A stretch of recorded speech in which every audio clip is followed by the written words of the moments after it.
Good morning. Good morning. How are you? Everybody doing all right out there? It is 6 minutes, make it 7 minutes past the hour of 9 o'clock on Super Talk 99.7. I am Brian Wilson, filling in for Chris Hand, who continues to fill in for Matt Murphy, who is still recuperating but doing well. A little shoulder surgery. He's going to be fine. So I'm here all day today. I'm here all day tomorrow, and then we'll see what happens. Okay. Man, we got a lot going on. First of all, you should know that in the swamp today, we are expecting Supreme Court decisions, and there are some big ones out there, including some major immigration cases that would be very helpful if you got the right kind of ruling from the high court to continue to do what the Trump administration has been doing, which is deporting people who are bad, and bad hombres who came into this country illegally. So that's out there burbling. We're watching to see what happens. That can happen at any time.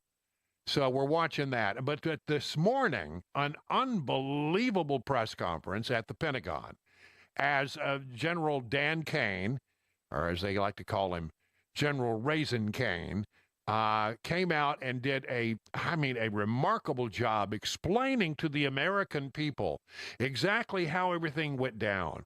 It's pushback in a very forceful way against the reporting that, well, maybe they didn't really damage the nuclear sites inside Iran all that much.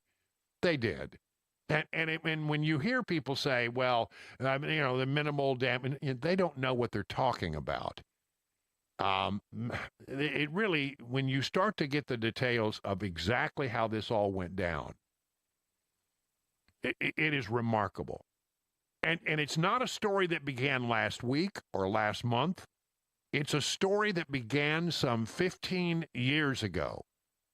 Here's General Dan Raisin Kane. There's an organization in the U.S. called the Defense Threat Reduction Agency, DTRA. DTRA does a lot of things for our nation, but DTRA is the world's leading expert on deeply buried underground targets.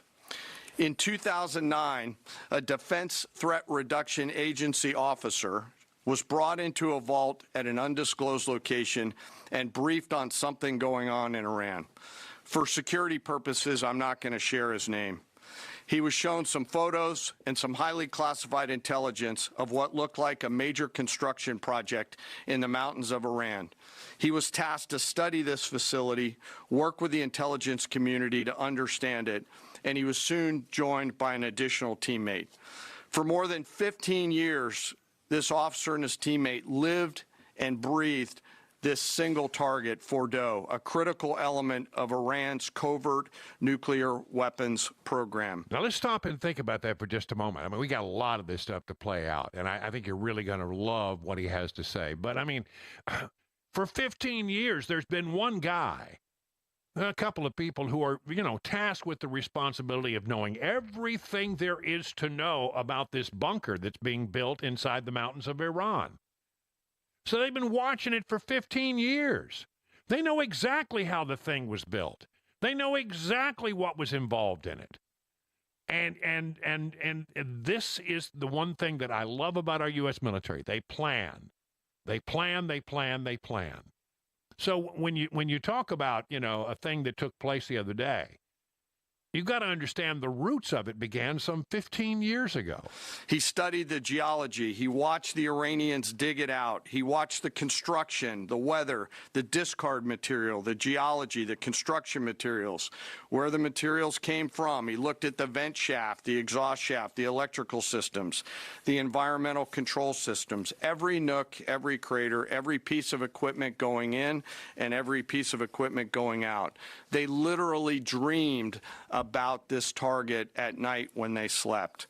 They thought about it driving back and forth to work, and they knew from the very first days what this was for. You do not build a multi-layered underground bunker complex with centrifuges and other equipment in a mountain for any peaceful purpose.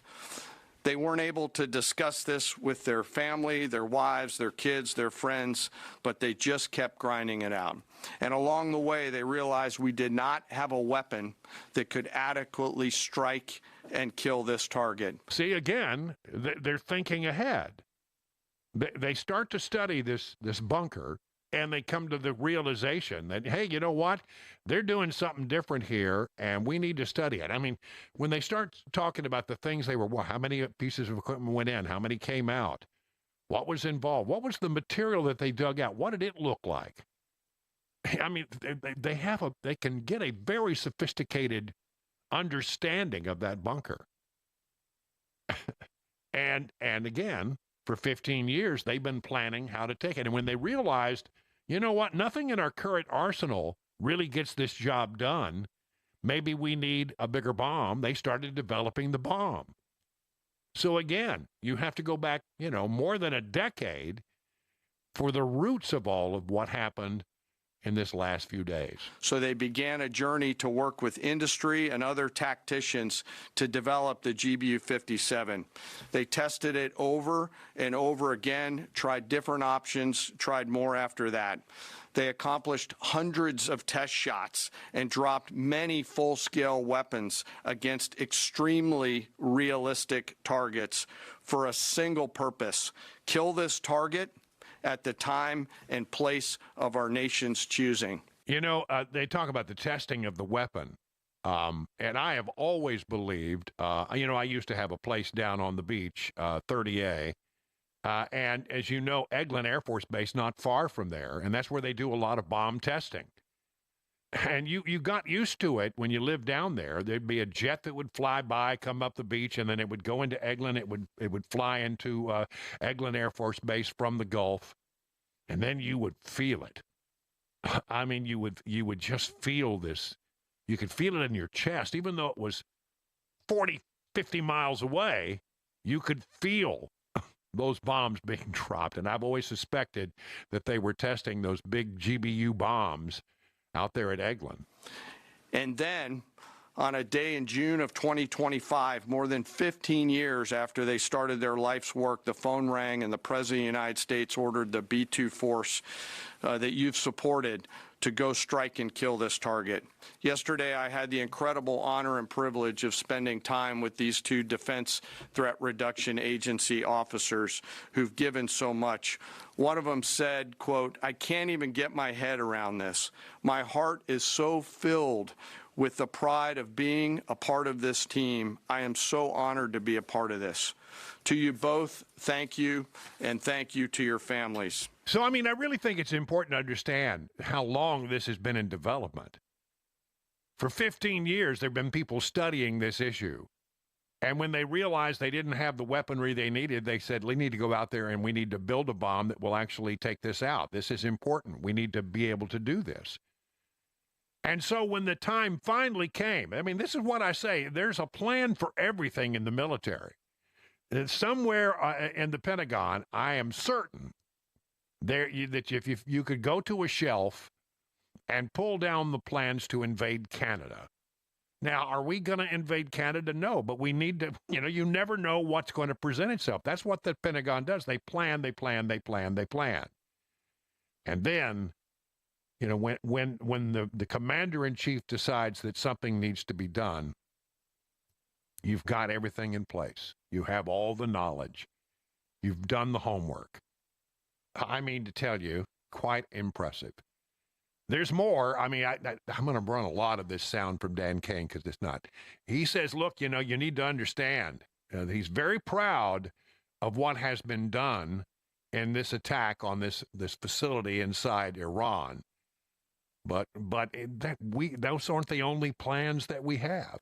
In the beginning of its development, we had so many PhDs working on the MOP program, doing modeling and simulation, that we were quietly and in a secret way the biggest users of supercomputer hours within the United States of America. The MOP is the what they call the bomb, the bunker busters, a massive penetrating ordnance, and so that's what he's talking about there.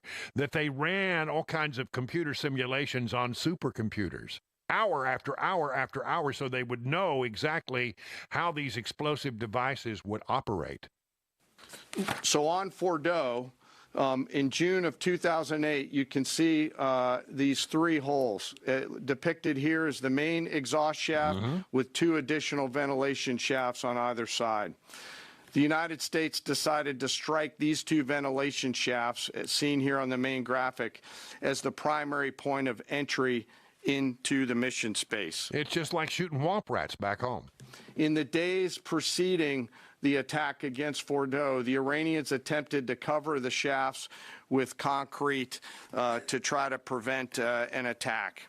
I won't share the specific dimensions of the concrete cap, but you should know that we know what the dimensions of those concrete caps were. The planners had to account for this. They accounted for everything. The cap was forcibly removed by the first weapon, and the main shaft was uncovered. Weapons 2, 3, 4, 5 were tasked to enter the main shaft, move down into the complex at greater than 1,000 feet per second, and explode in the mission space. Weapon number 6 was designed on each side, so there were 6 on each side. Weapons number 6 was designed as a flex weapon to allow us to cover if one of the preceding jets or one of the preceding weapons did not work. I mean, that's amazing that they sent along a bonus plane just in case it was somebody had to wash out. Maybe there was a malfunction in the aircraft and they had to turn back, or maybe one of the bombs malfunctioned. None of that occurred, so you got a bonus bomb. All 6 weapons at each vent at Fordow went exactly where they were intended to go. The Joint Force does not do BDA. By design, we don't grade our own homework. BDA, bomb damage assessment. The intelligence community does. But here's what we know following the attacks and the strikes on Fordow. First, that the weapons were built, tested, and loaded properly. 2, the weapons were released on speed and on parameters. 3, the weapons all guided to their intended targets and to their intended aim points. 4, the weapons functioned as designed, meaning they exploded. We know this through other means, intelligence means that we have, that were visibly, we were visibly able to see them. They were watching it in real time. Satellite photos. And we know that the trailing jets saw the first weapons function, and the pilots stated, quote, "This was the brightest explosion that I've ever seen. It literally looked like daylight." Wow. When the crews went to work on Friday, they kissed their loved ones goodbye, not knowing when or if they'd be home. Late on Saturday night, their families became aware of what was happening. And on Sunday, when those jets returned from Whiteman, their families were there. Flags flying and tears flowing. I have chills literally talking about this. One commander told me this is a moment in the lives of our families that they will never forget. Well, we're going to pause there for a moment. We have more from Raising Cane, not only about this 15-year project, but also about how they defended the troops we have in Qatar from Iranian missile attacks. Right now, though, 20 minutes past the hour of 9 o'clock on Super Talk 99.7 WTN.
Up ahead, the subpoenas are flying after one of the Biden administration players refuses to appear before Congress. And Tennessee is ranking near the top on a list that nobody wants to be at the top of. We've got that and more coming up here at 9:30 on Super Talk 99.7 WTN. That's Joan Jones. She's got the news covered for you there in the little news cubicle. Louie pushing the blinky buttons. I'm Brian Wilson in for Chris Hand. You're listening to the Chris Hand Show. He'll fill in for Matt Murphy this afternoon.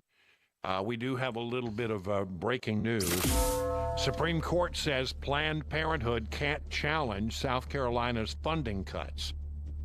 Supreme Court on Thursday blocked Planned Parenthood from suing South Carolina over the state's decision to pull the organization's Medicaid funding because it provides abortions. The decision could prompt other red states, Tennessee, to target the organization and make it harder for Americans enrolled in the program to choose a doctor for that. The decision was another loss for Planned Parenthood. I'm reading from the CNN version of this because it's the first one I found. 3 years ago, of course, the court wiped away the constitutional right to abortion in overturning Roe v. Wade. And this is not technically about abortion, but about funding. But still, if you don't have the funding, it's hard to carry out the mission. So we'll get into that a little bit deeper. We've been talking about the big press conference today over at the Pentagon. Really remarkable. And I loved that General Raisin Kane was actually out there talking about, what it takes to pull off all of this. And, really, they need to do it because the mainstream media are not doing it. They're not telling the story about how this all goes. There are some great, compelling stories here that the American people who paid for it have a right to know. But where's the reporting on it? And when you don't get the reporting that you need, well, then, the general decides, I'm going to tell those stories. One of the stories he told today was about how that for 15 years they've been studying this facility deep within Iran that they bombed. By the way, they sent six of these bunker buster bombs down a shaft, one right after the other. It was according to all, and everything you see in the picture seems to back this up. It was perfect, absolutely perfect. And then after that, the Iranians, it was kind of weird. The Iranians called the U.S. and said, we're going to send some missiles in direction of your troops in Qatar because we have to do something. But they told us they were going to do it. Nonetheless, that could be a real danger if you didn't have somebody in charge of trying to defend those troops with the anti-missile batteries. And General Dan Kane told the story of exactly how that all went down. Again, fascinating stuff. Imagine you're that young first lieutenant, you're 25 or 26 years old, and you've been assigned as the tactical director inside the command and control element. You, at that age, are the sole person responsible to defend this base. Listening next to you is your early warning operator whose job is to notify you of imminent attack. There's 5 people inside a vehicle and 5 people outside of a vehicle around these, a total of, as I said, 44. By the way, you've sat in the Middle East for years, deployed over and over again, extended multiple times, always being prepared, but unsure of when that particular day will come that you must execute your mission and not fail at doing it. Because if you fail, people die. In this case, these Patriot crews were deployed from Korea and Japan as part of our U.S. forces there to ensure that we had the most capable missiles in the CENTCOM area of responsibility. As the day continues, you start to hear more and more chatter in the information space about a pending attack. And as the sun starts to set in the west, you get orders from your higher headquarters to make sure that your missile batteries are pointed to the north. There are just a few other teammates. It's hot, you're getting nervous, and you expect an attack. Outside of those Patriot vehicles, your hot crew, which is 1 NCO and 4 additional soldiers, turns a key and relinquishes control of those missiles to that young lieutenant inside the vehicle, and you wait. You know that you're going to have approximately 2 minutes, 120 seconds to either succeed or fail. And then at approximately 12:30 p.m. on Monday, that's 7:30 p.m. in Qatar, as the sun sets in the west, Iran attacks. As the targets were detected, round after round of Patriot missiles are ejected from their canisters by an initial launch charge. Then the main solid rocket motor ignites. You can feel this in your body if you've ever been around a Patriot taking a shot. And round after round goes out and guides against those missiles coming inbound. We believe that this is the largest single Patriot engagement in U.S. military history. And we were joined in this engagement by the Qatari Patriot crews. I mean, the largest ever. How about that? I'm not going to tell you how many rounds were shot, but it was a bunch because of classified purposes. And we're aware that there's reports of something getting through. What we do know is there was a lot of metal flying around. Between attacking missiles being hit by Patriots, boosters from attacking missiles being hit by Patriots, the Patriots themselves flying around, and the debris from those Patriots hitting the ground, there was a lot of metal flying around. And yet our U.S. air defenders had only seconds to make complex decisions with strategic impact. These awesome humans, along with their Qatari brothers and sisters in arms, stood between a salvo of Iranian missiles and the safety of Al Udeid. They are the unsung heroes of the 21st century United States Army. And I know a lot of you have seen the videos online and the excitement as those Patriots departed their launchers and went up and guided. This really demonstrates the combat capability and capacity of our Army air defenders. Simply stated, they absolutely crushed it. They crushed it. I am so impressed with these stories of the men and women on the front lines who are actually making these decisions. That the entire region, where we have some 40,000 U.S. Troops, soldiers, sailors, etc., in the region, and that the defense and the security of some of those troops are basically in the hands of a 26-year-old first lieutenant who's been there forever, who goes through the process every day, day after day after day, and their defense is not needed until it is. We are way, way late. Let's go to the news now at 34 minutes past the hour.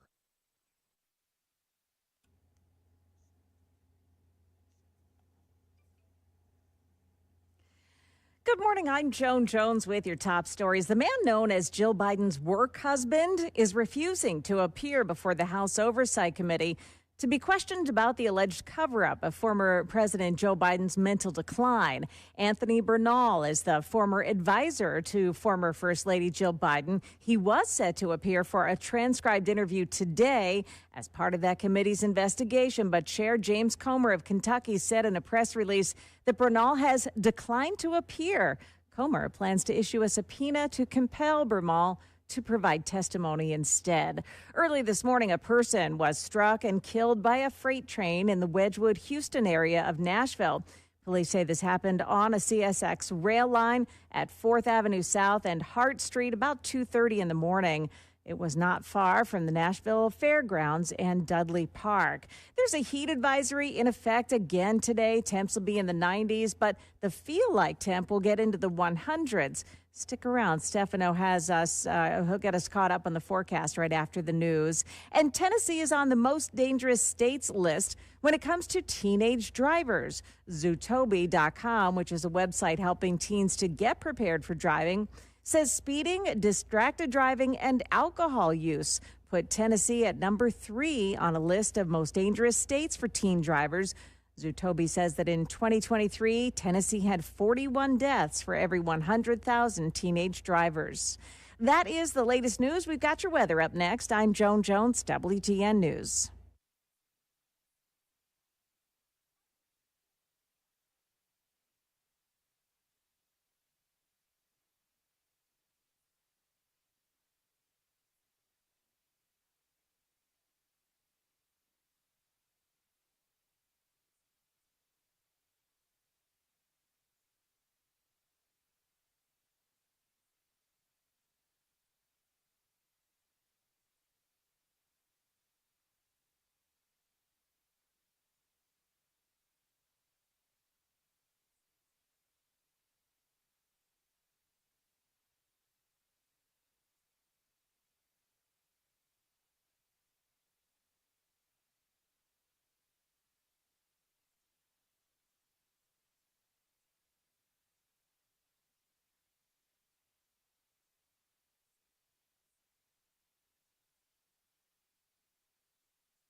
It's 41 past the hour. Brian Wilson in the chair today for Chris Hand. And Louis is ably there pushing the buttons, and Joan Jones is in the news closet. And we're talking about still the events in the Mideast the other day, a big press conference today. Get to that in a moment. We need to bring you up to date. One more breaking news item. Supreme Court has ruled this morning against Planned Parenthood in a Medicaid funding dispute. This case comes to us from South Carolina. Supreme Court, according to Fox News, has ruled South Carolina has the power to block Medicaid funding for Planned Parenthood clinics in a technical interpretation over healthcare choices that has emerged as a larger political fight over abortion access. The case, Medina versus Planned Parenthood South Atlantic, centers on whether Medicaid beneficiaries, particularly low-income patients, are granted the right to choose their health care provider under the Medicaid Act, any qualified provider provision, and can sue to enforce that right. The governor, Henry McMaster, had been pushing to block public health dollars from going to Planned Parenthood, but a resident and patient at Planned Parenthood South Atlantic argued that doing so violated her rights under the Medicaid Act. Federal law already prohibits Medicaid money from going to pay for abortions, with very limited exceptions, and South Carolina now bans almost all abortions around 6 weeks after conception. In South Carolina, Medicaid patients often seek out Planned Parenthood because it accepts publicly funded insurance. But once again, this case, which stretches back to 2018, the Supreme Court overturned Roe v. Wade, as you know, and when McMaster signed an executive order directing the South Carolina Department of Health and Human Services to remove abortion clinics. So big. We're still trying to figure out all the ramifications of this high court ruling. Could be more cases coming down today. There's a big immigration case that we need to get sort of the final word. And it really could either help or hinder Donald Trump's efforts to try to remove illegal immigrants from this country. All right, so earlier today, huge press conference at the Pentagon where General Dan Raisin Kane came out and talked about, the incredible amount of planning and what the Pentagon had done. An effort in order to take out that nuclear facility in Iran. They've been working on it for 15 years, even while it was under construction, so that when the day came, they had a plan. And they had a weapon, and they destroyed the nuclear capabilities of Iran to the point where it is a complete reset in the region, truly is. But Pete Hegseth, the Secretary of Defense, is on fire about how the media are reporting this. I mean, he didn't like the reports that came out. By the way, I think very early reports not based on much information.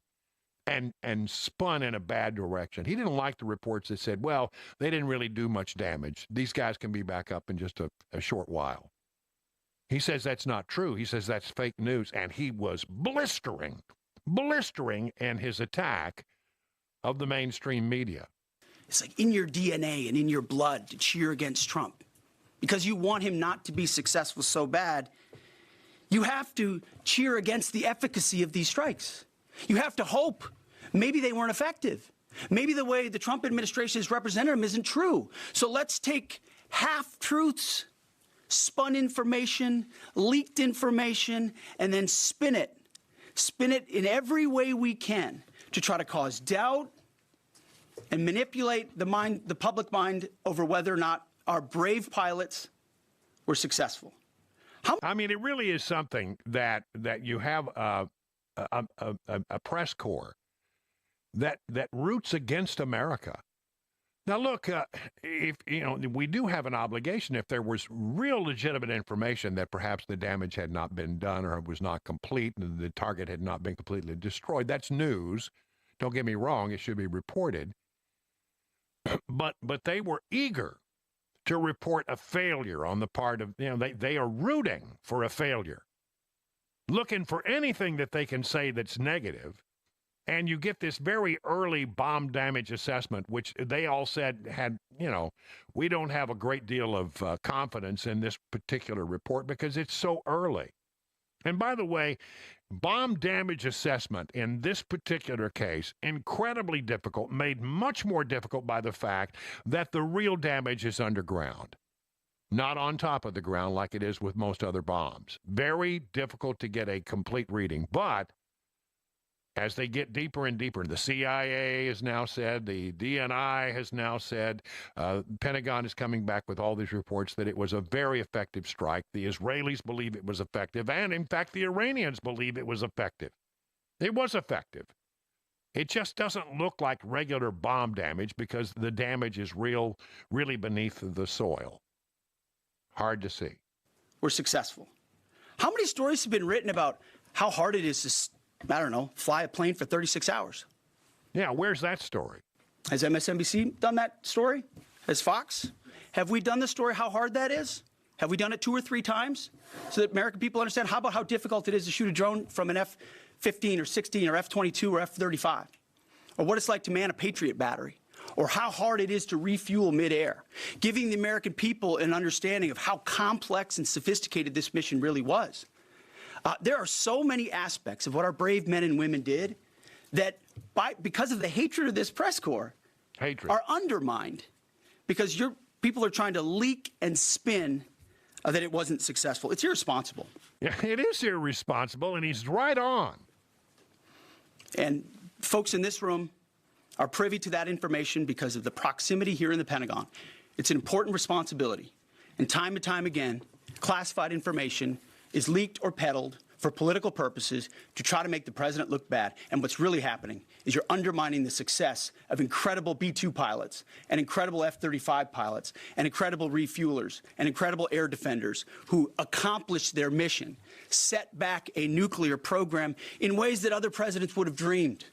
How about we celebrate that? How about we talk about how special America is, that only we have these capabilities? Well, I mean, that is not the entire story. Don't get me wrong. It is the responsibility of the press corps to challenge when they think that they have real information. But they are so willing to take some little nugget that is thrown out there by somebody who only gives you part of the story. The sin is of omission. The sources are giving them information, and the information is accurate, but it's not complete. And so they go out there, oh, yeah, now we got them. We can go out there and tell them that, all of this money was spent for naught. It didn't get the mission accomplished. And, and let me tell you, when I was a reporter and somebody gave me information and I went with it, and that person later I found out didn't give me the complete story or gave me faulty information or misguided me in some way, then let me tell you something. I would never go back to that source again. I would remember that. And I would go back to that source and I would wear them out. Why did you tell me this without telling me the rest of the story? I can understand. I can understand why that would happen. Let's finish this up very quickly. I think it's too much to ask, unfortunately, for the fake news. So we're used to that. But we also have an opportunity to stand at the podium and read the truth of what's really happening. And the reality is you want to call it destroyed, you want to call it defeated, you want to call it obliterated. Choose your word.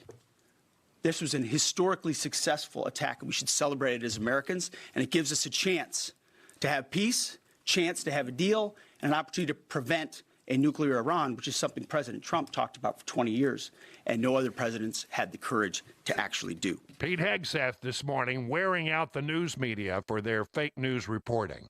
50 minutes now past the hour of 9 o'clock.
Pastor and author J.C. Ryle once said, contrary to popular belief, hell is not a place God sends only the worst of the worst. Hell is our default destination. What that means is we need someone to save us, or we stand before God condemned to hell. But we cannot save ourselves. Only God can do that. Ephesians 2:8 and 9 says, "For by grace you have been saved through faith, that not of yourselves, it is the gift of God, not as a result of works, so that no one may boast." Jesus Christ placed all believers' sins upon himself and died to pay for those sins. Why did he have to die, though? Because Scripture explicitly says the wages of sin is death. Wages means the same as payment, so payment for sin is death. There are no second chances to accept Christ and avoid hell after you die. So if you feel a prompting in your heart, it may be God drawing you. Scan the QR code to learn more.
Coming up, a big pro-life win from the Supreme Court and a horse rescue in Middle Tennessee. Those stories coming up here at 10 o'clock on Super Talk 99.7 WTN. It is 57 minutes past the hour of 9 o'clock on Super Talk 99.7. I'm Brian Wilson filling in for Chris Hand, and Chris Hand will be filling in for Matt Murphy this afternoon. You know, it's hot today, and we have had some pretty serious rain here in bucolic Watertown just a short time ago, and it's raining around the area. Looks like it's one of these little storms that sort of pop up and then they deplete themselves pretty quickly, but we'll keep an eye on it and keep you. Got to be hot and muggy, but in Chesapeake, Virginia, Joan, you know the area. I do. The Great Bridge in Chesapeake, Virginia, is a sort of where it's one of the where they raise up the bridge so a boat can pass underneath Yes. it. And what do they call that? But they raised it, and it was so hot It's stuck. that the metal expanded, and it couldn't close. Oh, my In goodness. other words, it didn't fit anymore. The metal had stretched because of, when things heat up, they expand. Yes. And the entire metal structure expanded to the point where they couldn't close the bridge for a while. Wow. And So did they it go? they had to bring in fire trucks to hose down the bridge to cool it off Oh, my goodness. so it would close. Well, hey, good on them for thinking that way. That's Yeah. cool. Yeah. Everybody, so that tells you how hot it was. Temperatures, and with heat indices between 105 and 112 there. Whew. That's pretty tough. Sure is. All right. So anyway, I don't think it's going to be quite that bad here. And, but it could be pretty muggy today with all of the rain that we have. So, try to be weather aware. It's 59, almost 10 o'clock. Time for the news with Joan Jones on Super Talk 99.7. Brian Wilson in for Chris Hand until noon today when Chad Benson takes over. You're listening to Super Talk 99.7 WTN.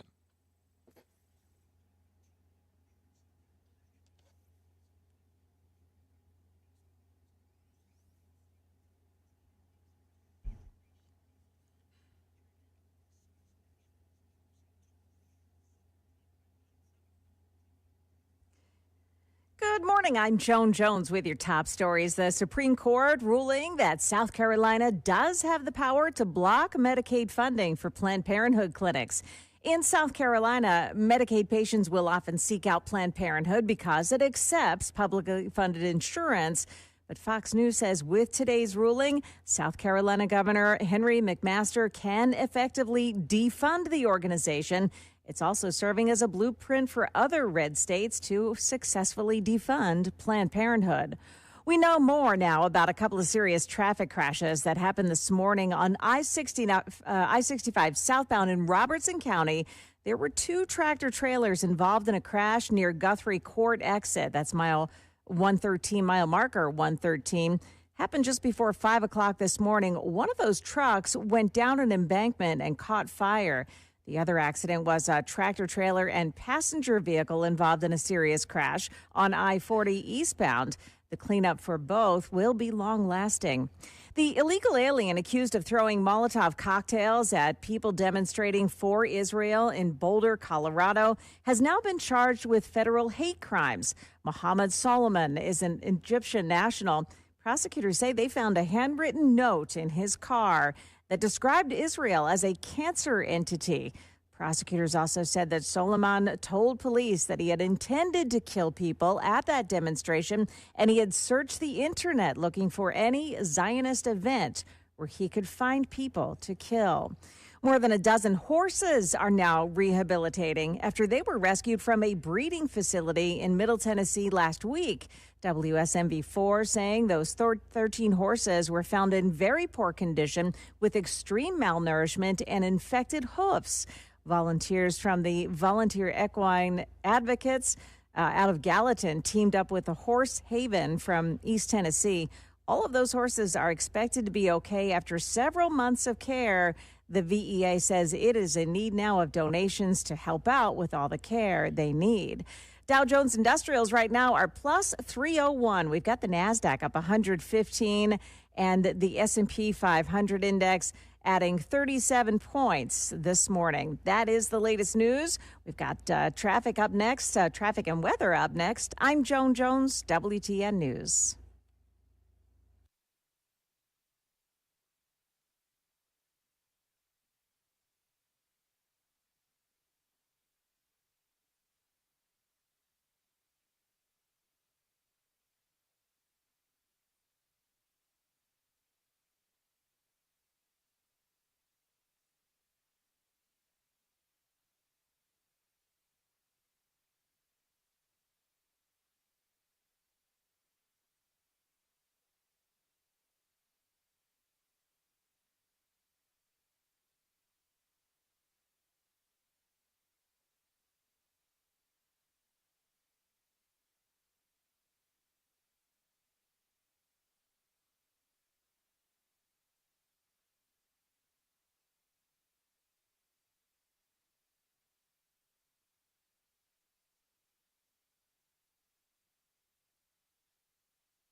It is 5 minutes now past the hour. Hour number 2 of the Chris Hand Show. Brian Wilson filling in all this week as Chris fills in for Matt Murphy, and Matt Murphy doing good. He had a little shoulder surgery, so he's going to be all right. Everything is fine.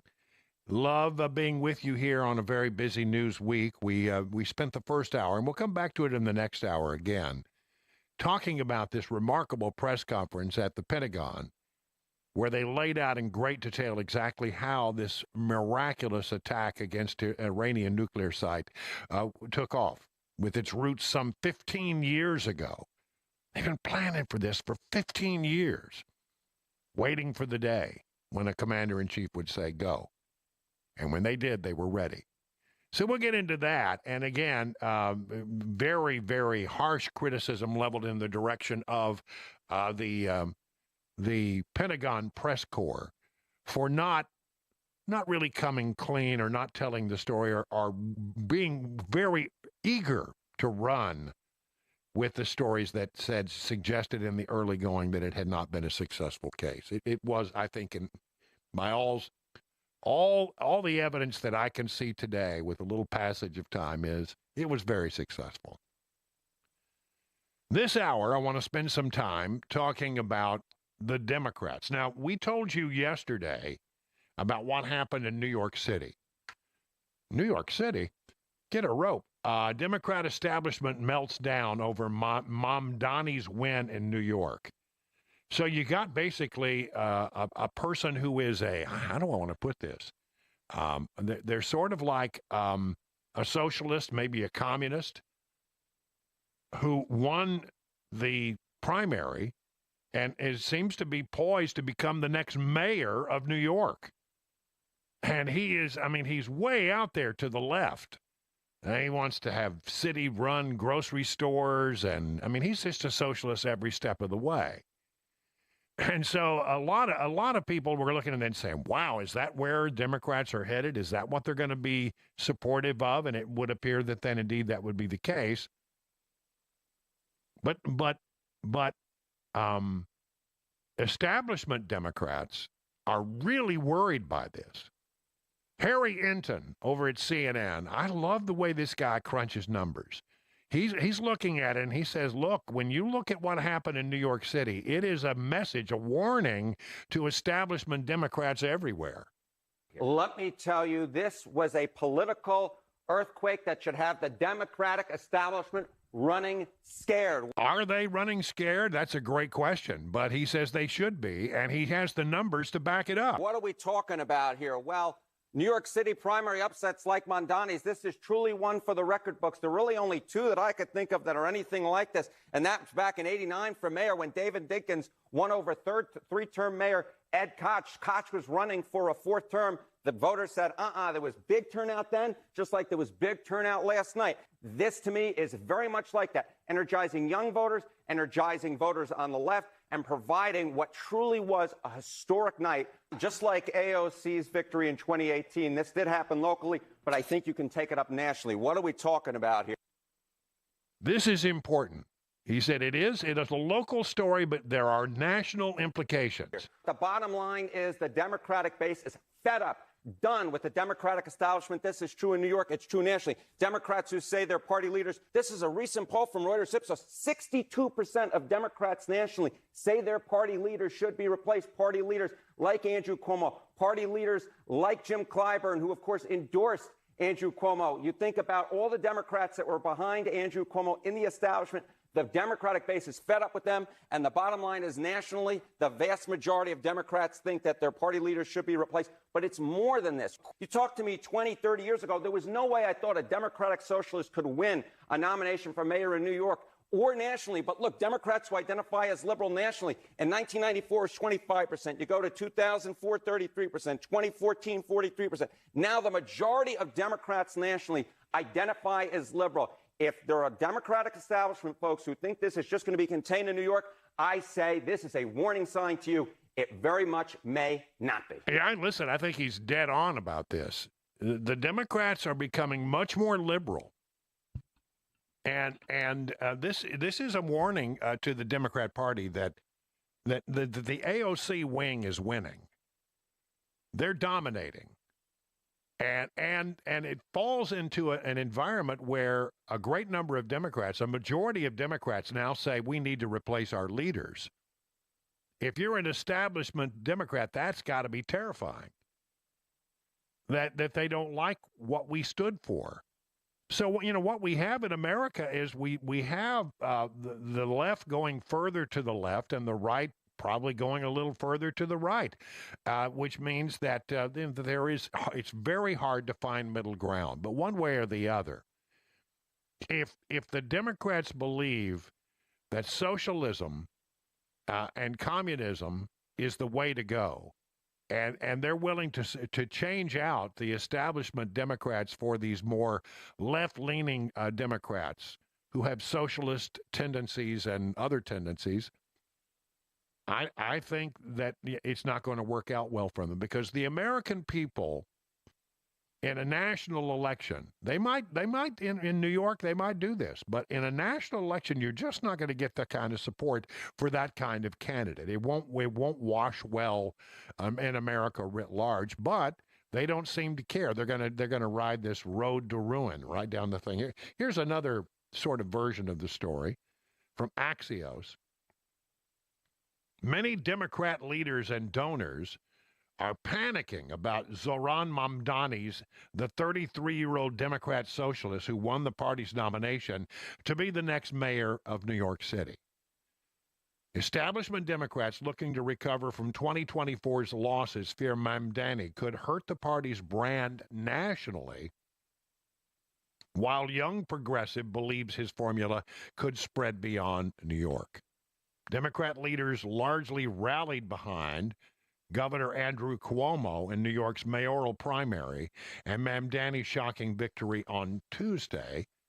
And it was shocking. Was the latest example of the party's establishment being disconnected from many of its own voters.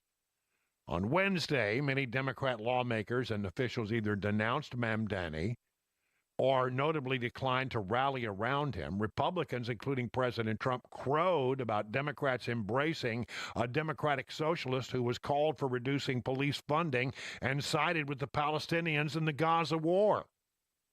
Two top Democrat leaders in Congress, Senator Chuck Schumer and Representative Hakeem Jeffries, the minority leader of the House, both New Yorkers, declined to endorse Mamdani, even as they applauded his victory. I mean, this must have been so troubling to Chuck Schumer, it sent him to the hospital. Oh, they said it was about heat exhaustion, dehydrated.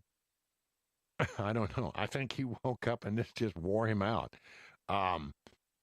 New York Representative Laura Gillen from Nassau County called Mamdani the absolute wrong choice for New York. Tom Suozzi, also from Nassau County, said he had serious concerns.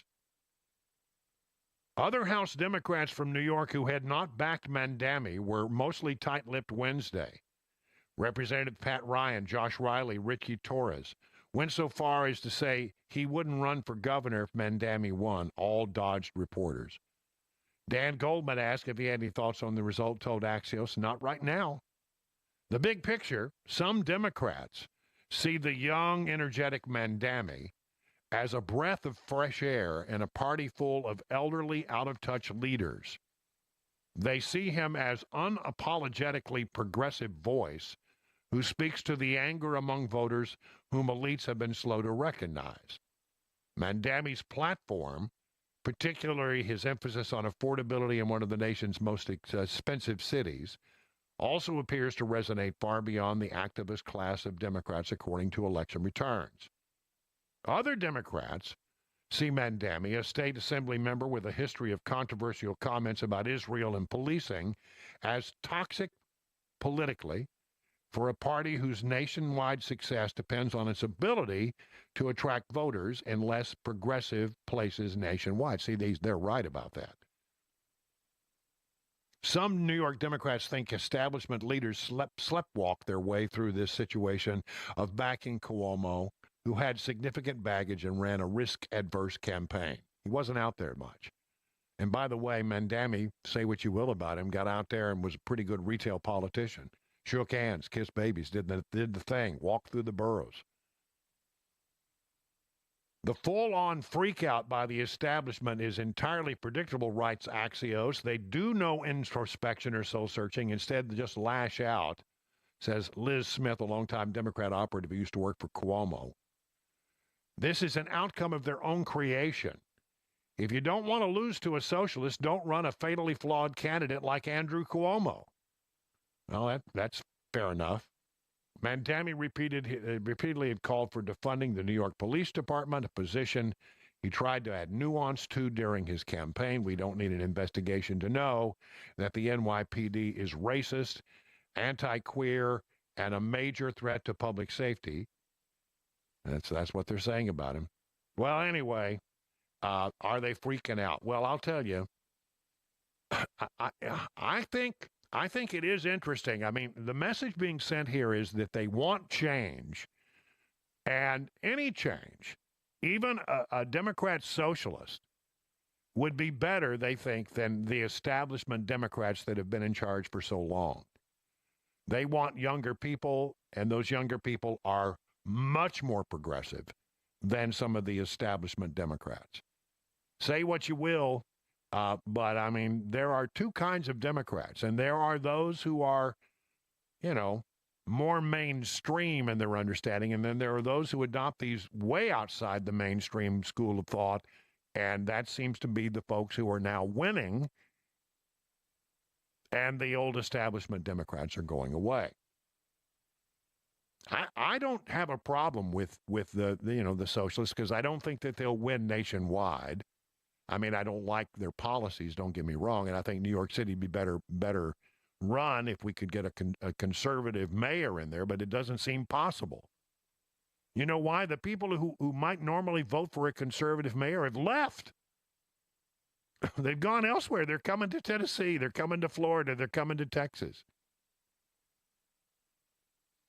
But they don't have any leadership, and here's another story that sort of demonstrates that. Kamala Harris plots a run for governor in the state of California. Former Vice President and Democrat Party's failed presidential candidate Kamala Harris, quote, is strongly considering tossing herself into the California gubernatorial race. Quoting undisclosed sources, The Hill reported that the race has given Kamala, quote, a renewed sense of excitement, putting a glimmer in her eyes. Oh, she has a glimmer. She has a lot of people in her ear telling her that it makes the most sense and she can do the most good. However, the outlet cautioned that Kamala has not made a final decision yet and is considering all her options. Nonetheless, the former vice president says she has made it clear she is not done with public service and is giving the race strong consideration. Sources said Kamala is observing a self-imposed end-of-summer deadline. She's taking a little vacation to decide on whether to join the crowded gubernatorial race or do something else, like maybe run for president again. I don't think she's got what it takes to be the president of the United States, and I think the American people have been pretty clear about that. She is, however, something that Californians might glom onto. They might find her the most attractive of a number of candidates who have lesser name ID. That'll be interesting to watch. The bottom line here, though, let me just make this very clear, is that the Democrats really don't have any up-and-coming great leaders that can find favor with Americans writ large. I mean, how do you win national elections? Well, you win your base, and then you win more of the middle than the other team does. None of these people who are emerging, Mamdani and even Kamala Harris, are the kind of people that are going to find favor with those folks in the middle who make the final decisions. So if they want to go to the left, let them go to the left. They're self-destructing. They cannot win. They cannot win a national election. They might win a statewide election, but they're not going to win a national election because if they put up people like Kamala Harris or somebody of a socialist ilk like Alexandria Ocasio-Cortez. No kidding. They're talking about her as a presidential candidate. We got a lot going on here on Super Talk 99.7. Busy news day. Right now, 20 minutes past the hour.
The subpoenas are flying after a Biden administration official refuses to testify before Congress. And we've got another major food company that's ditching the dyes. That and more coming up here at 10:30 on Super Talk 99.7 WTN. It is 25 minutes past the hour of 10 o'clock on Super Talk 99.7. Joan Jones in the newsroom, Louis pushing the buttons. I'm Brian Wilson in for Chris Hand, who's in for Matt Murphy later this afternoon at 3 o'clock. He'll carry it on all the way till 7, doing a great job. Glad to be with you here on this 26th day of June, a Thursday. Muggy, I think that's the word. We were supposed to be hot today, but it's muggy. I'm telling you, really muggy. And some folks are getting some storms, too. Yeah, we had a pretty heavy rainstorm here in bucolic Watertown. We actually we lost our power for a little bit here. Oh, did you? So, yeah, it's been pretty rough. Yeah.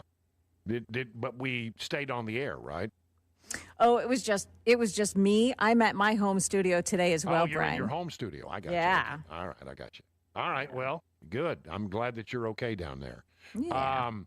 Listen, we got a lot of stuff going on, and good to have you with us, bringing us up to date. The Supreme Court is handing down rulings. Big press conference this morning at the Pentagon. Boy, wasn't that something, Joan? It was amazing. That was, I've never seen anything quite like it. The amount of detail that the 4-star general laid out was just fascinating. Yeah. It's amazing, what he was able to talk about. I mean, I was really quite impressed. And I've known this about the military. They plan for everything, and there is somebody planning right now. Yes. For things that might happen 15 years from now. But they started planning the attack on that bunker in Iran 15 years ago. Isn't that Even something? as it was being built, they were starting to develop the plan and develop weapons that could take out that facility. So, I thought that was remarkable that they've had a team of people who've been thinking about this to the exclusion of everything else. This is every day they got up, had their post toasties. Went to work at the Pentagon. Maybe they did bacons and eggs. I don't know, but they went to maybe biscuits and gravy. They seem like a biscuit and gravy kind of. Yeah. But they went to the Pentagon every day after breakfast and worked endlessly for 15 years to come up with a plan, to know what it would take to get at this bunker. And it's just remarkable to me that there was that much foresight. When things go right. We really should celebrate, and it did go well, it would seem. Very quickly, some other things happening. I think you're going to talk about it in the newscast here. House Oversight Committee says it will subpoena top Biden family aide Anthony Bernal after the committee said he refused to testify as part of their investigation into former President Biden's mental acuity and his use of the auto pen.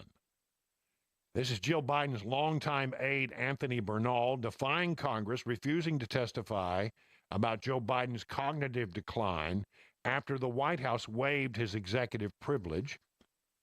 He's running scared. The cover-up is collapsing. We will subpoena him immediately. That came from the committee's X account. By proxy, as the First Lady's top aide, Bernal became one of the most influential people in the White House, according to recent reports, and he was expected to face tough questions about what he knew and when he knew about Biden's mental decline. No one spent more time, whether it was in the motorcade, on the plane, in the private residence at the White House, Camp David, at both houses in Delaware. Nobody spent more personal time around them and their family and the Joe Biden family than Anthony. Democrat strategist Michael LaRosa, who served as press secretary to former First Lady Jill Biden, told Fox News Digital. So this guy would have an insight. And he is declining to speak on it. Executive privilege has been waived. He has the ability to do it, and he will be subpoenaed. It'll be interesting if he pleads the fifth. Oh, I'm not going to tell you what happened. I'm going to plead the fifth. We'll see what happens.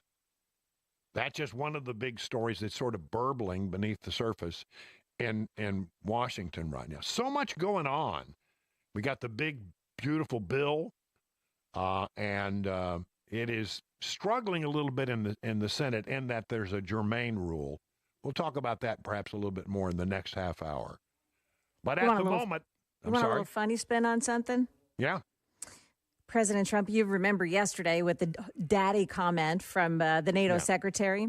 Yeah. Ruta. Well, now the president is making money on T-shirts that liken the name daddy to President Trump. $35 for an orange T-shirt. Yep.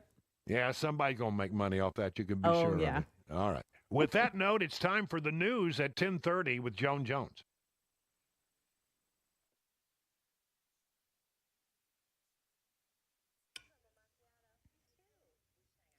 Good morning. I'm Joan Jones with your top stories. And the man known as Jill Biden's work husband is refusing to appear before the House Oversight Committee to be questioned about the alleged cover up of former Joe Biden's mental decline. Anthony Bernal is his name. He is the former advisor to former First Lady Jill Biden. He was set to appear for a transcribed interview today as part of that committee's investigation into the Biden cover up and also the potentially unauthorized use of AutoPen for executive actions and pardons. Chair James Comer, however, of Kentucky said that in a press release that Bernal has declined to appear. Comer said he plans to issue a subpoena to compel him to provide testimony. The Trump administration suing all 15 federal district court judges in Maryland over a standing order that prevents the government from deporting immigrants who are challenging their removal. The Justice Department accuses the district court of defying procedural requirements, for issuing preliminary injunctions, and for violating Supreme Court precedent. The U.S. has withdrawn its support for the vaccine alliance called Gavi, saying the organization has lost the public trust. Gavi is a public-private partnership that includes the WHO, UNICEF, the Gates Foundation, and the World Bank. It has paid for more than 1 billion children to be vaccinated through routine immunization programs. Health Secretary Robert F. Kennedy Jr. saying, though, that Gavi worked with social media companies to silence dissenting views and to stifle free speech during the COVID-19 pandemic.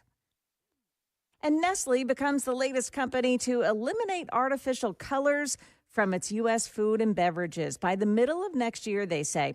Nestle said it has been busy removing synthetic dyes over the last decade, but among those still containing red dye number 3 is the Nesquik banana strawberry milk.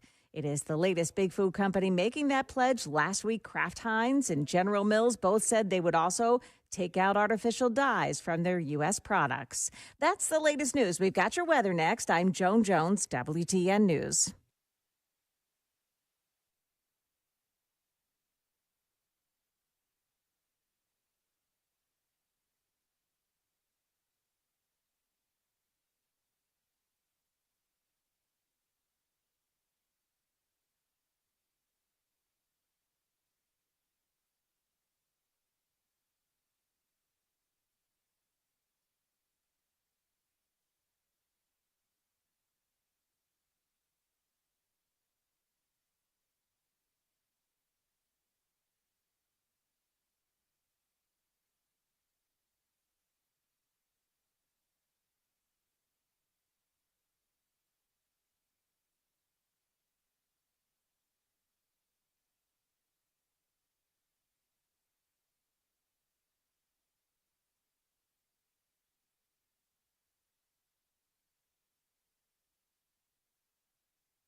It is 36 minutes past the hour, 10 o'clock. Brian Wilson in the chair for Chris Hand. Chris Hand in the chair for Matt Murphy this afternoon at 3.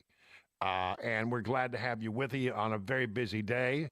Steamy outside, some storms in the region. I don't think they're going to cause us any serious problem. We got a nice little rain here in bucolic Watertown. It is gray and drizzle and muggy. When you step outside, it's like, it's one of those days where you step outside and immediately your glasses fog over. You can't see anything. So, yeah, it's one of those days. A lot going on. There was a tremendous, unbelievable press conference at the Pentagon early this morning in which the Secretary of Defense, Pete Hegseth, and General Dan Raisin Kane laid out in great detail more details about what happened in this attack against Iran and how effective it was, and also laid waste to the room by attacking the news media who had picked up on a very early, unconfirmed, low-confidence report that perhaps, there had not been any damage. I mean, it was a sinnable mission. Whoever was leaking that report around to reporters was not telling the entire story. But he gave them just enough that they would run with negative stories that turned out, I think, to be wrong. If you missed all that, it is so powerful and so compelling that we'll play that again in the 11 o'clock hour. And you'll hear the remarkable story of how this all came to be over a 15-year period, and about the amazing men and women on our front lines who are out there, getting it done. You don't hear these stories in the mainstream media. All you hear is, they're looking for anything to be negative about, even to the point of taking incomplete information and running with it. They look pretty foolish down the line, but that's the way it is. Other stories going on, though. Supreme Court today handed down a ruling on Planned Parenthood in South Carolina, backing up South Carolina, saying that we don't have to send our money to Planned Parenthood. We'll see how that plays out. But the real big one, the real big Supreme Court case has to do with immigration. And pretty good story here in townhall.com that sort of lays that all out. Quoting, among others, Jonathan Turley, who's to me, when I need to know what's going on with the Supreme Court or I need an understanding of some legal matter, the guy I always look to and listen to very carefully is Jonathan Turley. He has, I think, a good fix on these things. From townhall.com, after issuing a flurry of executive orders targeting illegal immigration, President Donald Trump was faced with a barrage of lawsuits coming from left-leaning organizations. The White House has had mixed results in the courts so far, but a recent Supreme Court ruling allowing the administration to continue deporting illegal immigrants to third country nations from which they do not come has given it a substantial victory. Here's what Turley had to say about it. Affirming that the Supreme Court's ruling is temporarily in the sense that the High Court, the Court of Appeals decision will go forward. In other words, this matter will go forward while it's being adjudicated. The Trump administration continue to act as it was. Now, he says that doesn't mean that the Court of Appeals has been overridden, but the majority of the High Court has signaled that they do not believe that they are going to prevail on the merits of their argument if they go against the Supreme Court. Trump administration accused U.S. District Judge Brian Murphy of defying the Supreme Court ruling allowing the White House to deport illegal immigrants to third countries without appropriate due process. The judge had previously ruled the White House must provide a period of time in which a deportee can challenge the proceedings. The Supreme Court overruled this injunction, but Murphy has kept it in place, arguing that the court's ruling did not apply specifically to his earlier decision.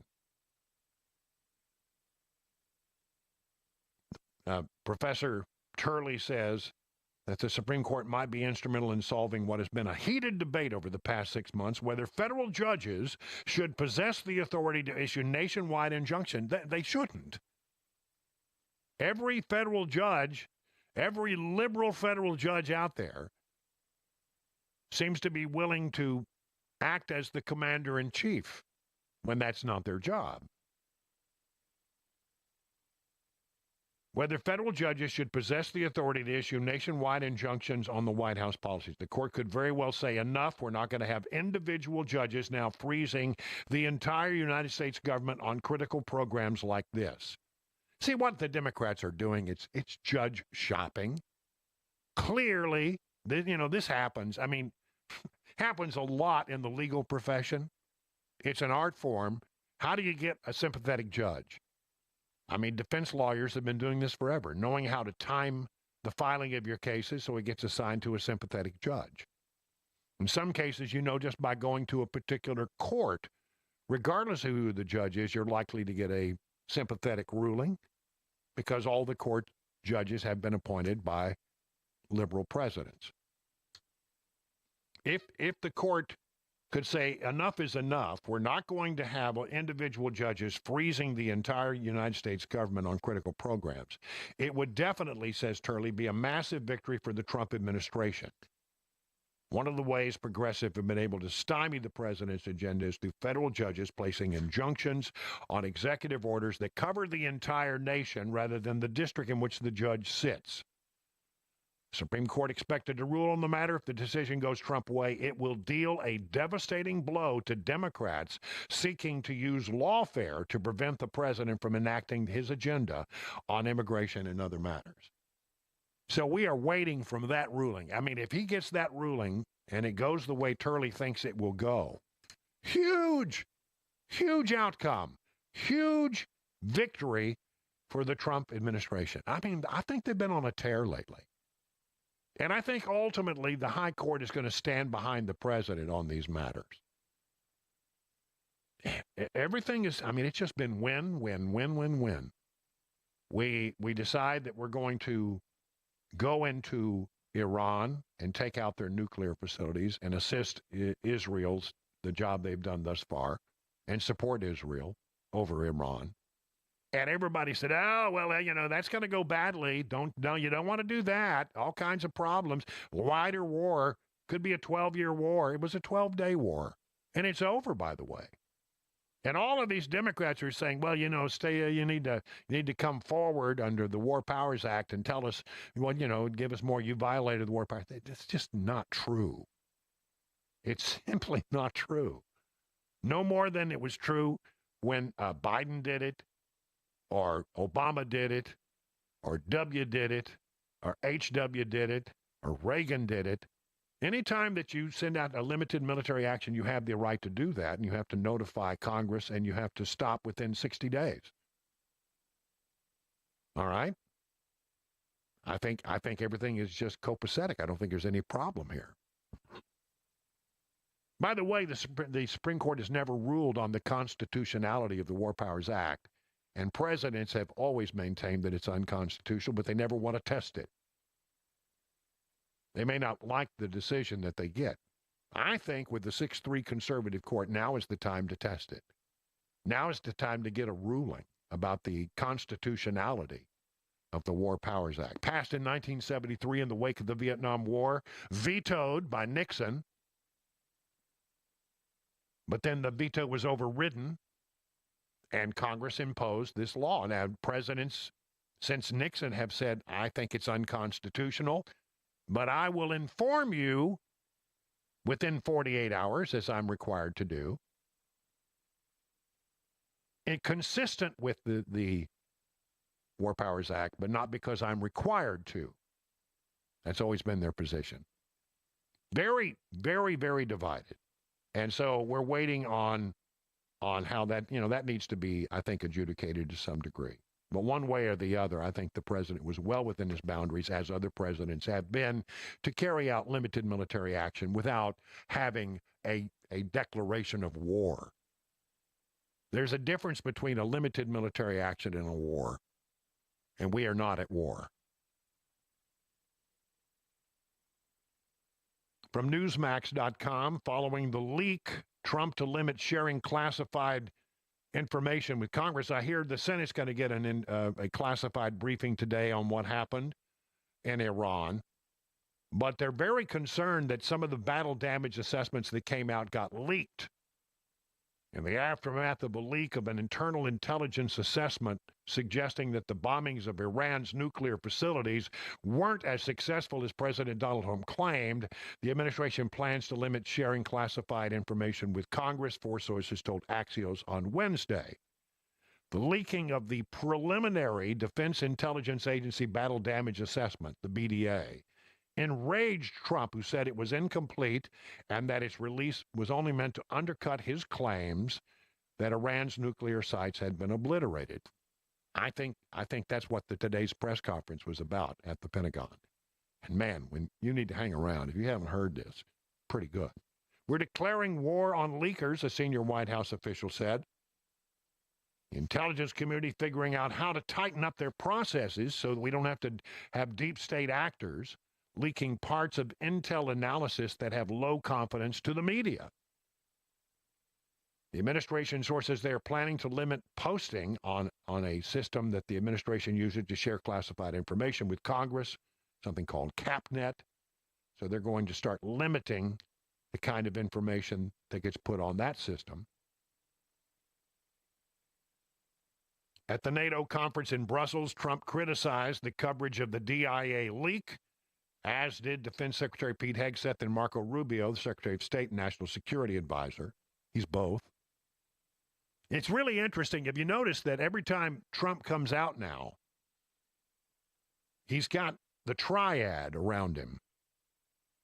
He's got Marco Rubio, Secretary of State, National Security Advisor, Pete Hegseth, Secretary of Defense, and the Vice President.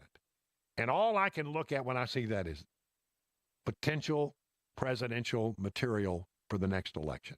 That's all I mean, when I see that, these are the guys that seem to be rising within the world of Trump and could well carry on the mantle.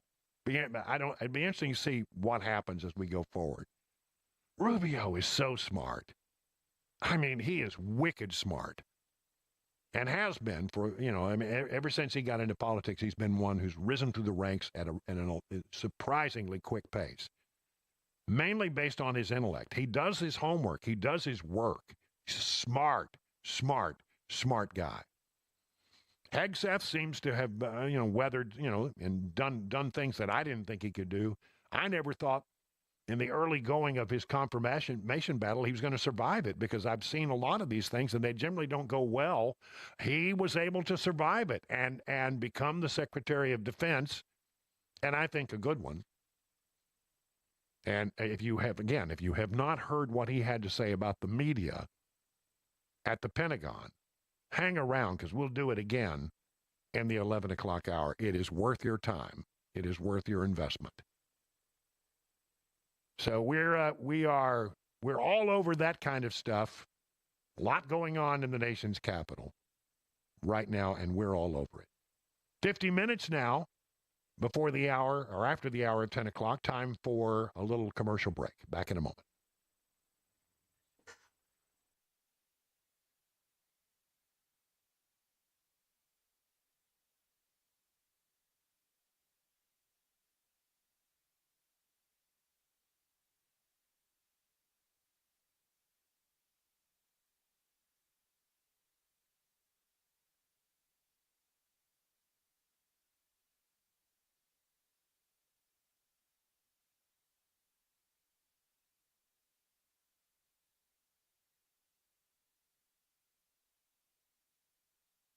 Jesus came to earth the first time to save the world. The next time he comes will be to condemn the world and those who have refused to accept him as their Lord and Savior.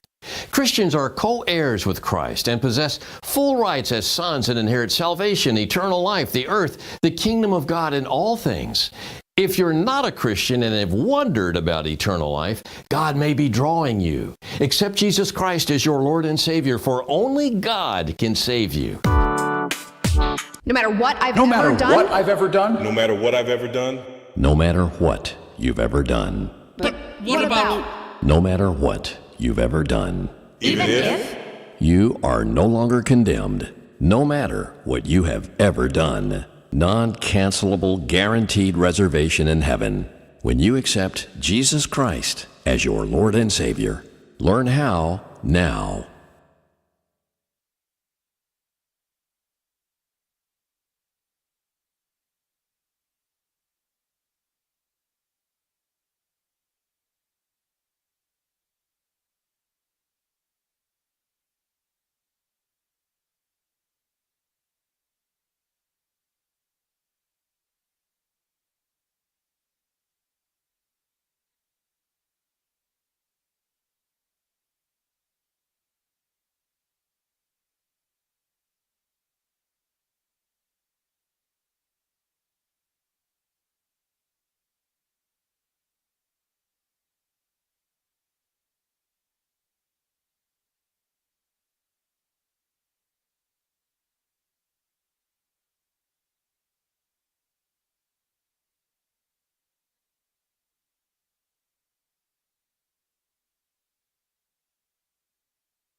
Weather can change in an instant, and you need to be prepared for any outcome. That's why Generator Supercenter of Nashville will help keep your family safe and connected. We make buying a backup generator simple and easy, with financing options available, free in-home estimate, turnkey installations, no worry warranty, and most importantly, the monitoring and service of your fully installed generator. Come see us at our location in Nashville or visit us online. Generator Supercenter of Nashville. We serve all Middle Tennessee.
We'll have the news here in just a short while.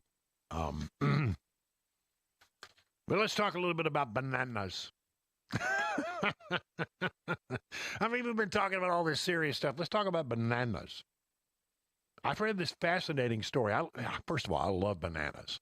I mean, I always got a bunch of bananas, or and I try to eat. And the problem with bananas is they start out green, and then they turn yellow, and then they get brownish spots, and then they turn black. And the question is, when can you eat them? And when should you eat them? Well, believe it or not, in many cultures, they prefer the green bananas. We in America don't generally much, but there are some real benefits to having a green banana. But it, the question is, well, when it starts to get brown, how far can you go before you should not eat that banana? Well, I got a story here. You should really read this if you're interested in learning more about some of the advantages of the green. It's in the Epoch Times. But here's the yellow banana with brown spots overripe. Doesn't mean it's necessarily good. I mean, I like to see it when Cabana Wife takes those brown bananas and turns it into banana bread. But here's what you need. Here's what they say. Here are the ways you can tell if a banana is too far gone. Here we go. The peel is primarily black. Don't eat it. The flesh is heavily bruised. So we're talking about the inside, the flesh inside. Do not eat a banana if it has liquid. I would not eat this banana. If it had liquefied and is oozing out of the peel. You don't want an oozing banana. Or if there's mold on the banana, do not eat it. But ultimately, though, there is value in a slightly brown banana. Ultimately, if you're not choosing your banana based on health conditions or specific benefit, then how ripe it is comes down to personal taste. Bananas, by the way, you may not know this, are berries. I didn't know that. Says here, green bananas are generally cooked, they're talking about green bananas here, before eaten and used more like a vegetable than a fruit. Although botanically speaking, bananas are considered berries. Did you know that? I didn't know that. Green bananas can be prepared in various ways, including boiling, baking, frying, steaming, or roasting. I don't know. You hear all these things. The one thing that goes on in the world is that we hear one day that a certain thing is good for us, then we hear the next week it's not good for you. I've been reading some of those things. Somebody says, don't eat bananas. Bananas are the worst fruit you can choose. But then I find out that there's all these things that go on with bananas that can be good and beneficial. Coffee, same way. Coffee, don't drink coffee. Coffee's bad for you. Then you see another, coffee's the greatest thing since sliced bread. You got to drink coffee. And aspirin. Aspirin bad for you. Aspirin good for you. Aspirin bad for you. Which is it? I don't know. It goes back and forth, One way or the other. One thing I can say without a doubt, apparently, according to science, a banana is a berry. Who knew? 11 o'clock on Super Talk 99.7. Time for the news.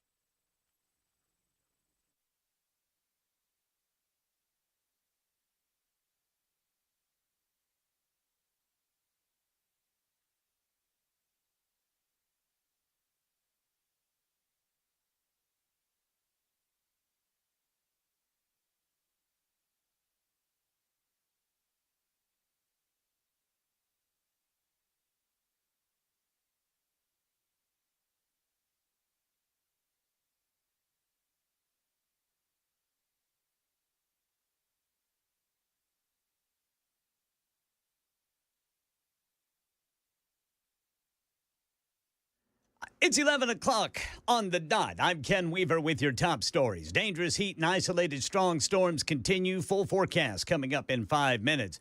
Pentagon officials defending success of the U.S. strikes on Iran amid the intel leak. Defense Secretary Pete Hegseth said the leaker of initial intel assessment wanted to make it look like this historic strike wasn't successful. When someone leaks something, they do it with an agenda. And when you leak a portion of an intelligence assessment, but just a little portion that makes it seem like maybe the strike wasn't effective, then you start a news cycle. CIA says intel shows Iran's nuclear program severely damaged by the Trump strikes. CIA director says credible intelligence indicates Iran's nuclear program was severely damaged. And the Centers for Disease Control and Prevention's Vaccine Advisory Committee voting today to recommend infants receive a newer monoclonal antibody shot for respiratory syncytial virus, or RSV. The Advisory Committee on Immunization Practices voted 5-2 to recommend the one made by Merck for infants 8 months and younger who are not protected by a maternal vaccine. And investors have been largely shaking off any worries about U.S. involvement in fighting in the Middle East, with stock markets hovering near record highs. Stephen Myron is chairman of the U.S. Council of Economic Advisors, telling ABC News that so far he sees nothing that backs up worries about President Trump's tariffs leading to higher costs. There's no evidence that tariffs are leading to inflation. You can scour the data all you want. Inflation is very well contained. It's CPI, consumer price inflation, has been running at a 1.5% annualized rate since the president took office. That's remarkably low. That's very normal. Young people graduating from college this spring and summer are facing one of the toughest job markets in more than a decade. The unemployment rate for degree holders ages 22 to 27 has reached its highest level in a dozen years. That excludes the coronavirus pandemic. Joblessness among that group is now higher than the overall unemployment rate. The gap is larger than it has been in more than 3 decades. For college graduates 22 to 27 years old, that unemployment rate is 5.8%.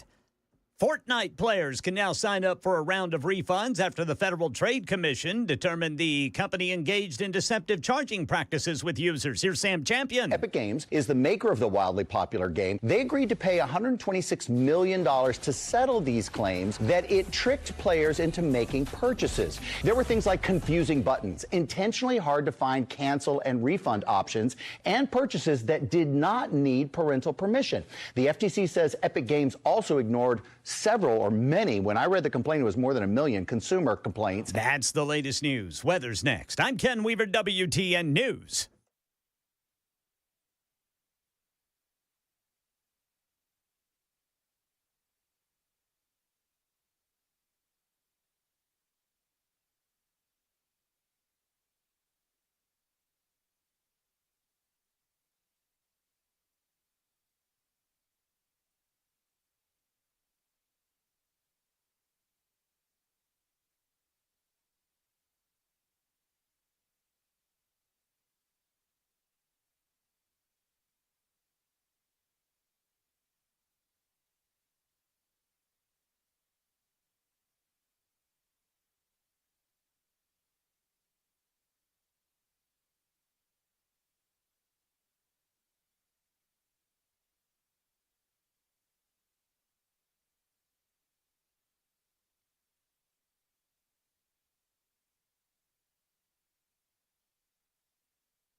It is 6 minutes past the hour of 11 o'clock, hour number 3 of the Chris Hand Experience, his show that he normally does, filling in today. Brian Wilson, your friend and radio buddy.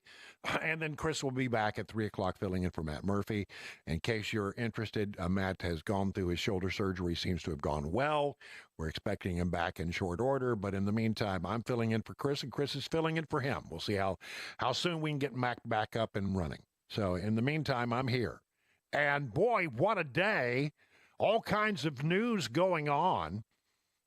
There was a remarkable press conference. I mean, I've never seen anything like it. Ken Weaver, are you there by any chance? Hello, Ken? No, he's not there. All right. It was a remarkable press conference.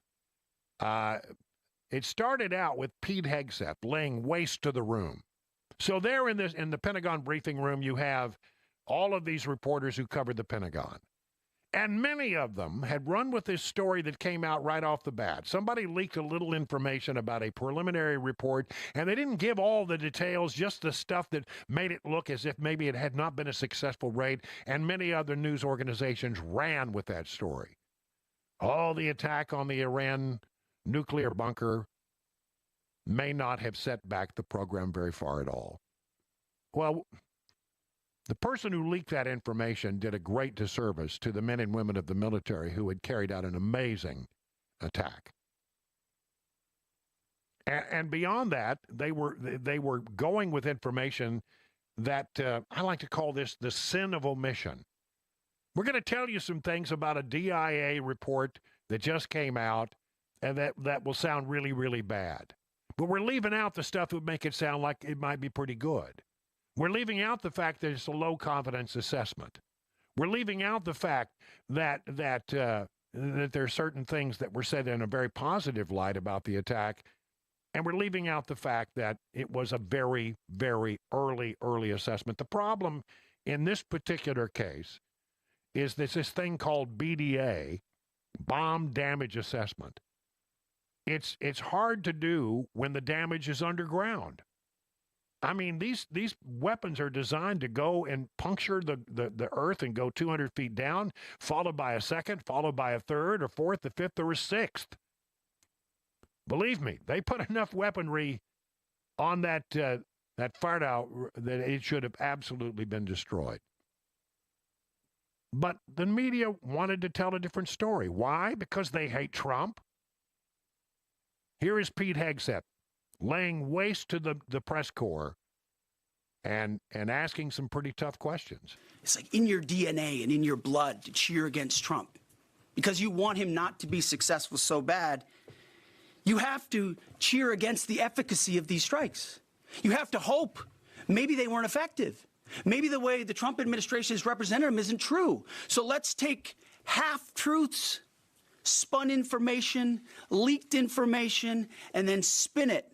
Spin it in every way we can to try to cause doubt and manipulate the public mind over whether or not our brave pilots were successful.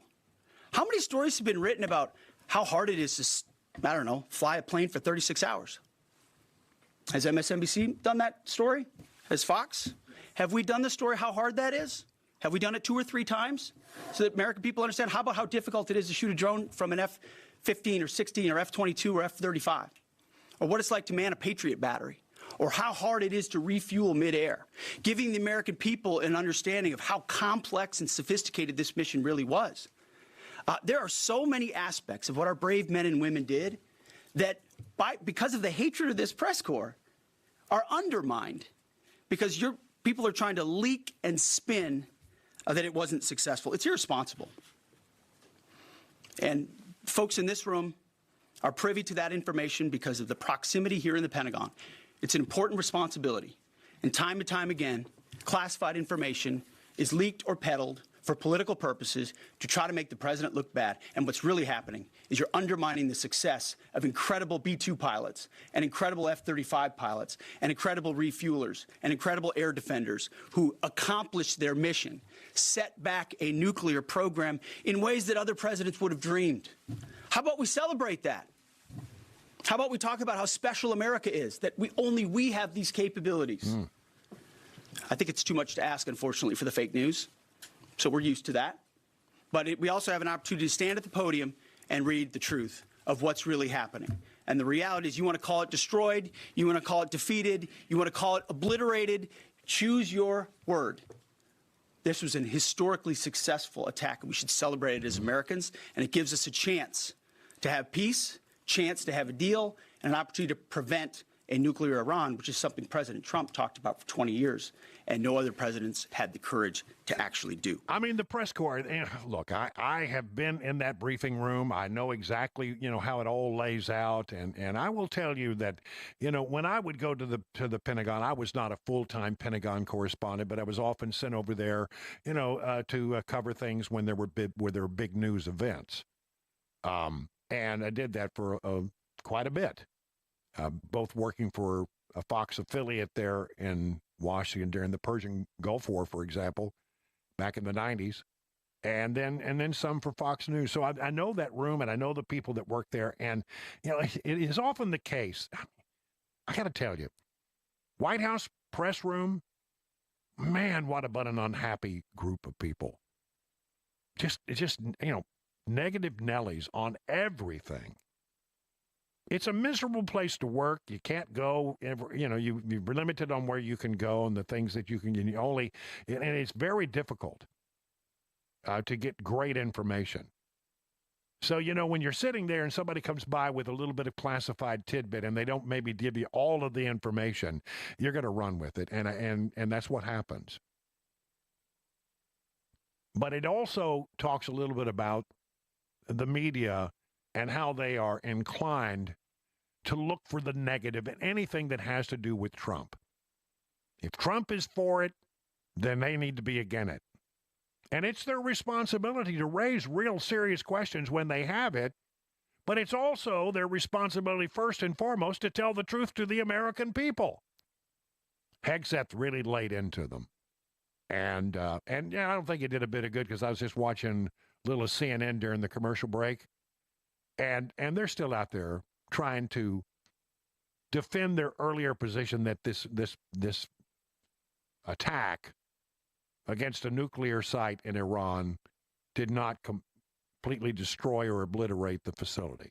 They're still trying to sell that. And look, I'm telling you, when you hear the details that come from General Dan Kane about how this all went down, I think you'll have a lot of confidence that they got the job done.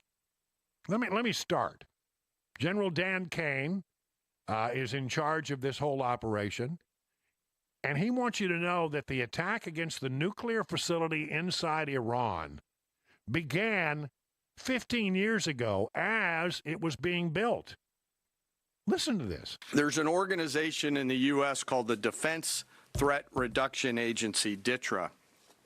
DTRA does a lot of things for our nation, but DTRA is the world's leading expert on deeply buried underground targets. In 2009, a Defense Threat Reduction Agency officer was brought into a vault at an undisclosed location and briefed on something going on in Iran. For security purposes, I'm not going to share his name. He was shown some photos and some highly classified intelligence of what looked like a major construction project in the mountains of Iran. He was tasked to study this facility, work with the intelligence community to understand it, and he was soon joined by an additional teammate. For more than 15 years, this officer and his teammate lived and breathed this single target, Fordow, a critical element of Iran's covert nuclear weapons program. He studied the geology. He watched the Iranians dig it out. He watched the construction, the weather, the discard material, the geology, the construction materials, where the materials came from. He looked at the vent shaft, the exhaust shaft, the electrical systems, the environmental control systems, every nook, every crater, every piece of equipment going in and every piece of equipment going out. Isn't that amazing that they've been on this since day one? So it's, 2025? We're talking about 2010. They've been on this since 2010, watching this facility being built, studying the kind of material that was taken out and gotten rid of, Tells you a little bit about the geology of the thing. They watched it literally get built. They knew everything there was to know about it. And then they came to the realization, you know what? We may not have a weapon that can actually destroy this facility should the time come. They literally dreamed about this target at night when they slept. They thought about it driving back and forth to work, and they knew from the very first days what this was for. You do not build a multi-layered underground bunker complex with centrifuges and other equipment in a mountain for any peaceful purpose. They weren't able to discuss this with their family, their wives, their kids, their friends, but they just kept grinding it out. And along the way, they realized we did not have a weapon that could adequately strike and kill this target. So they began a journey to work with industry and other tacticians to develop the GBU-57. They tested it over and over again, tried different options, tried more after that. They accomplished hundreds of test shots and dropped many full-scale weapons against extremely realistic targets. Well, see, now that's interesting. So, you know, they have a lot of information about how these bombs are going to perform. They know, and I mean, it is astonishing that they have they dropped hundreds of weapons, and then they get to go back and do a firsthand bomb damage assessment. They know when they drop one, what happens? That's why they have real confidence that this has been destroyed, even though you may not see it much on the surface because it's all underground. Oh, there's more. For a single purpose, kill this target at the time and place of our nation's choosing. And then, on a day in June of 2025, more than 15 years after they started their life's work, the phone rang and the President of the United States ordered the B-2 force that you've supported to go strike and kill this target. Yesterday, I had the incredible honor and privilege of spending time with these two Defense Threat Reduction Agency officers who've given so much. One of them said, quote, "I can't even get my head around this. My heart is so filled with the pride of being a part of this team. I am so honored to be a part of this." To you both, thank you, and thank you to your families. Yeah, I mean, what a remarkable thing. Oh, there's so much more to unpack here. Dan Kane talked a little bit more about missile defense in Qatar, and more about that strike that took place against Iran. Listen, the Iranians think we did a great job because they have actually said it was destroyed. The Israelis believe we did a good job. Our CIA has come up with very serious damage to this facility in Fordow. And they just go on and on. I mean, now all of the assessments, more complete assessments are coming in. But we knew we had some pretty high confidence going in because we dropped 100 of these things and was able to see exactly what would happen when you did that. They know what happens when you do that. They're able to figure it out. There's so much more to all of this, and Dan Kane was remarkably good in explaining how our American forces, your taxpayer-supported forces, carried out these amazing missions. More on that in just a moment. Right now, 20 minutes past the hour.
All right, drivers, right now in Berry Hill, we've got the right two lanes of 440 eastbound blocked right before 65. It looks like there's a crash there.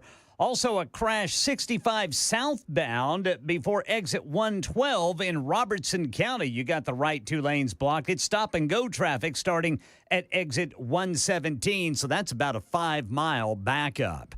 Iran and U.S. state of negotiations and the CDC's new vaccine advisory panel making a decision today. We'll tell you about it at 11:30 on Super Talk 99.7 WTN.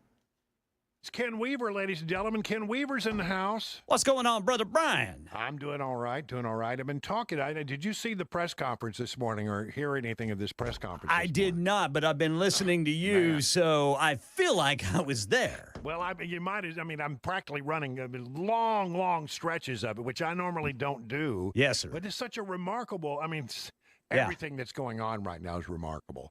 Let me delve back into it because yes, sir. General Dan Raisin Kane has been talking about how they started work on this some 15 years ago.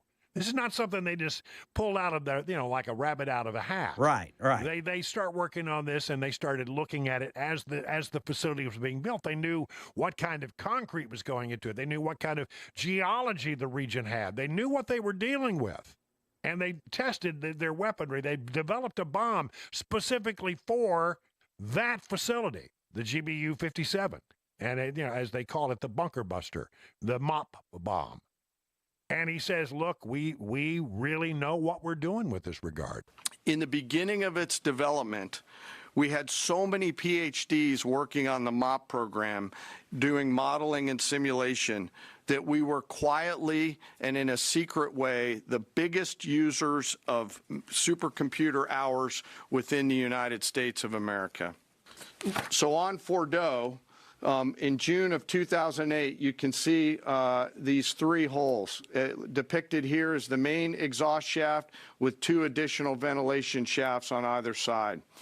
The United States decided to strike these 2 ventilation shafts, as seen here on the main graphic, as the primary point of entry into the mission space. In the days preceding the attack against Fordo, the Iranians attempted to cover the shafts with concrete to try to prevent an attack. I won't share the specific dimensions of the concrete cap, but you should know that we know what the dimensions of those concrete caps were. The planners had to account for this. They accounted for everything. The cap was forcibly removed by the first weapon. All right, so they send one just to clear the cap. And by the way, these are designed to go down each of them designed to go down about 200 feet. One right after the following one, then the next bomb follows the first one right down the hole. So they get rid of the concrete cap. And the main shaft was uncovered. Weapons 2, 3, 4, 5 were tasked to enter the main shaft. That's 150,000 pounds worth of munitions. Sent down the same exact hole. By the way, you see 3 holes there? They were only interested in the center hole. They sent those missiles right down the center hole of the shaft. One right after the other. It's almost, it reminds me of Luke Skywalker taking out the Death Star. It's like shooting womp rats back home. That's what he said. Incredible. One right down the throat of the next. Oh, there's so much more. Moved down into the complex at greater than 1,000 feet per second and explode in the mission space.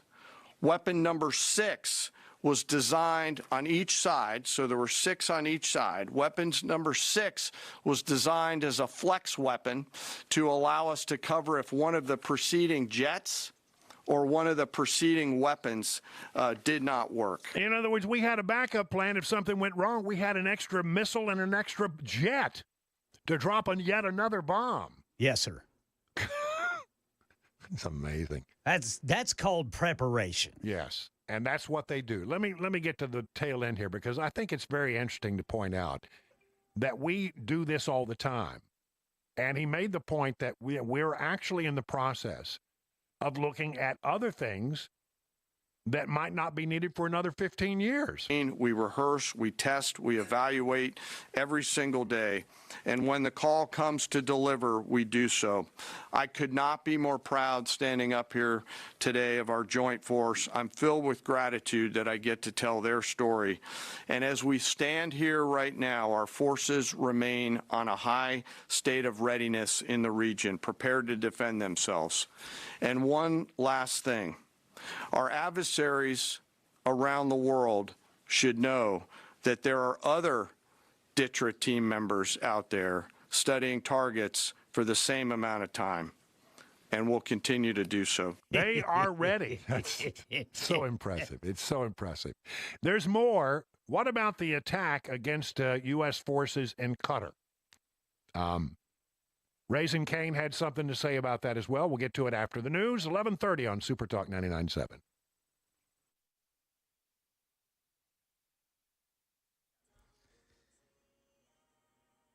I'm Ken Weaver with your top stories. Drivers, again, we got some problems with some crashes. We've got the right two lanes blocked, 440 eastbound before I-65.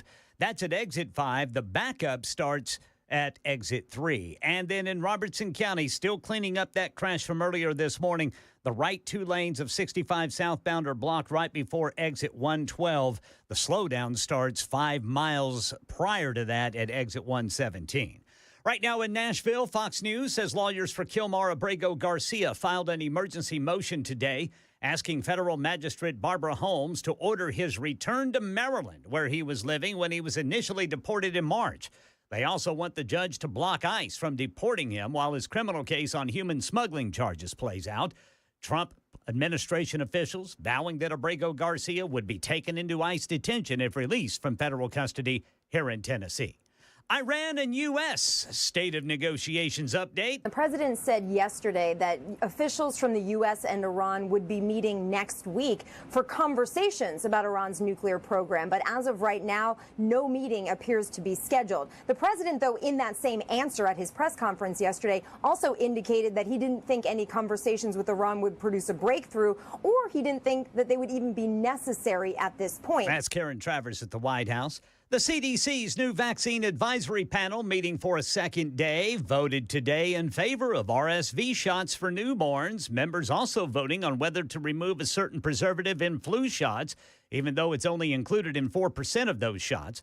Drugs to treat ADHD may have unexpected benefits, says Wayne Cabot. ADHD medications are linked to fewer accidents, injuries, and risky behaviors, as reported in the Journal of the American Medical Association. Some details from this large study out of Sweden: 250,000 people. Risk of self-harm as much as 23% lower when people are on ADHD medication. Traffic crashes dropped as much as 29%. The risk of committing a crime fell by up to 27% during medicated periods. This does not prove cause and effect, but it does add to evidence these treatments offer real benefits. Wayne Cabot, ABC News. That's the latest news. Weather's next. I'm Ken Weaver, WTN News.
It's 37 minutes now past the hour of 11 o'clock on Super Talk 99.7. Chris Hand is off today. He'll be back filling in this afternoon for Matt Murphy. I'm Brian Wilson filling in for Chris Hand and trying to do the best job that we can to get it all done. We've been talking about this amazing press conference that occurred this morning, and I've played some of it where you heard Pete Hegseth go after the fake news.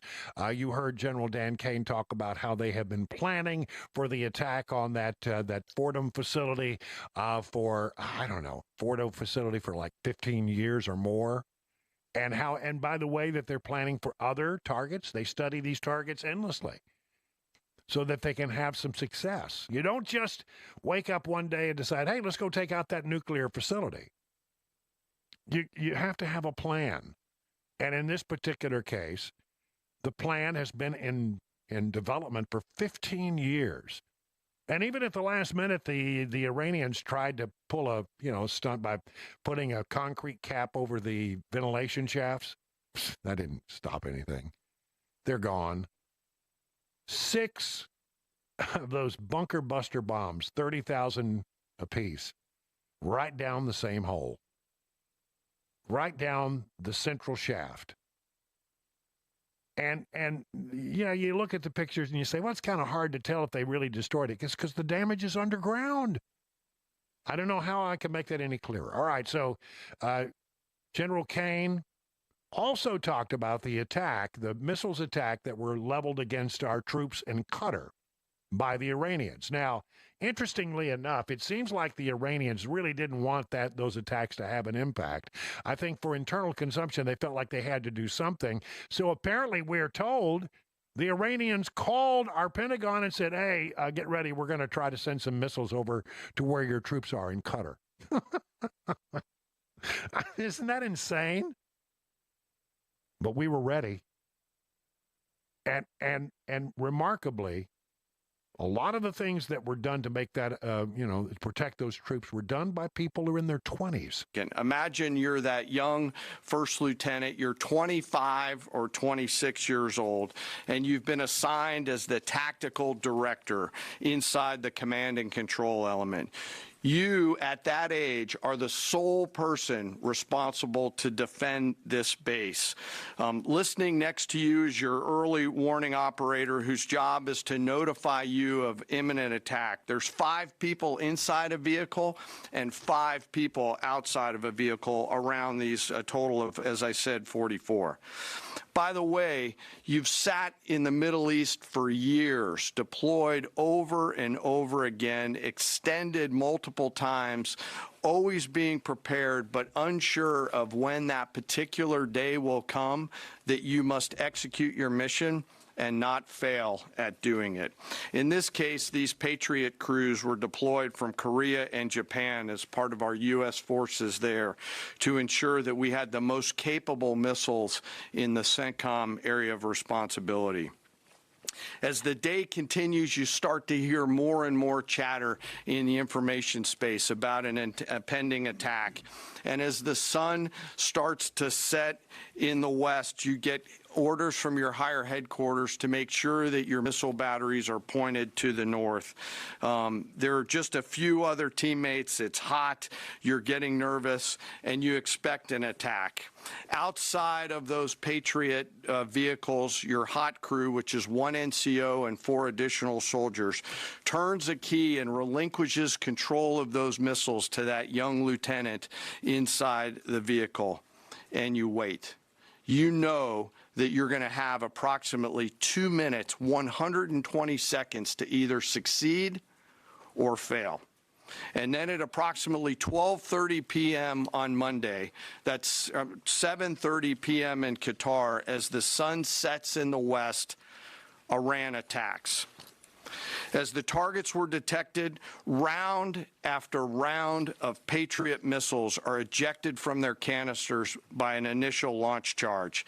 Then the main solid rocket motor ignites. You can feel this in your body if you've ever been around a Patriot taking a shot. And round after round goes out and guides against those missiles coming inbound. We believe that this is the largest single Patriot engagement in U.S. military history. And we were joined in this engagement by the Qatari Patriot crews. I'm not going to tell you how many rounds were shot, but it was a bunch because of classified purposes. And we're aware that there's reports of something getting through. What we do know is there was a lot of metal flying around. Between attacking missiles being hit by Patriots, boosters from attacking missiles being hit by Patriots, the Patriots themselves flying around, and the debris from those Patriots hitting the ground, there was a lot of metal flying around. And yet our U.S. air defenders had only seconds to make complex decisions with strategic impact. These awesome humans, along with their Qatari brothers and sisters in arms, stood between a salvo of Iranian missiles and the safety of Al Udeid. They are the unsung heroes of the 21st century United States Army. And I know a lot of you have seen the videos online and the excitement as those Patriots departed their launchers and went up and guided.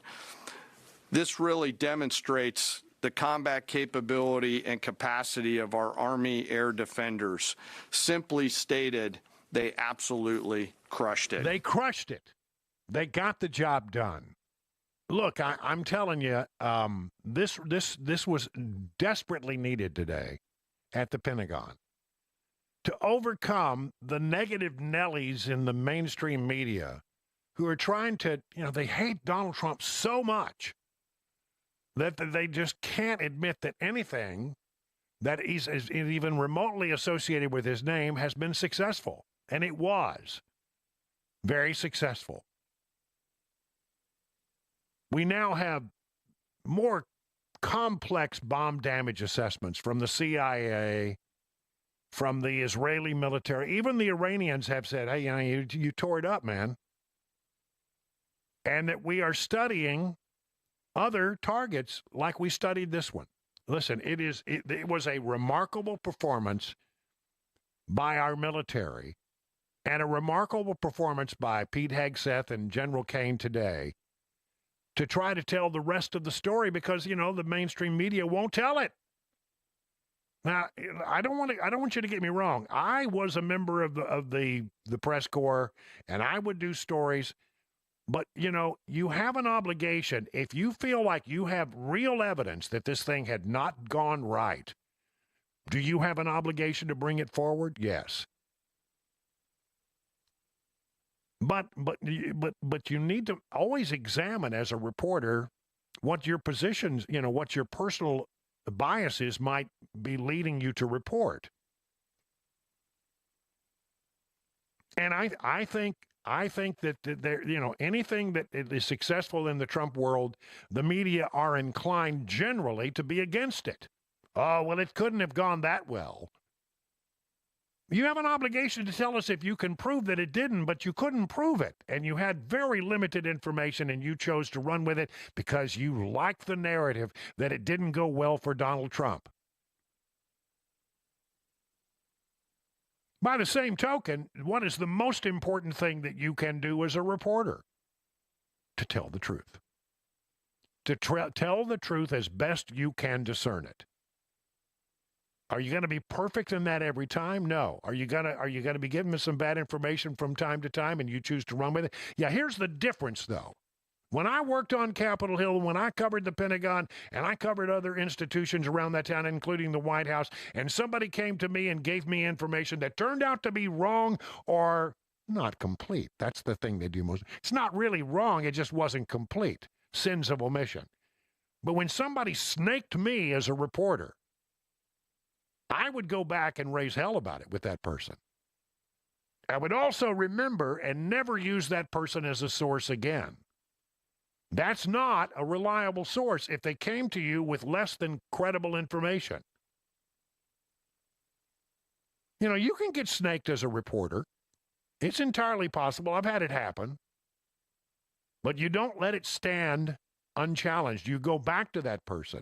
And I think, look, when the conversation goes like this, hey, I've got some information. What you got? Well, you're going to be very sensitive. You can't reveal the source of this information. Okay. But here's what I know.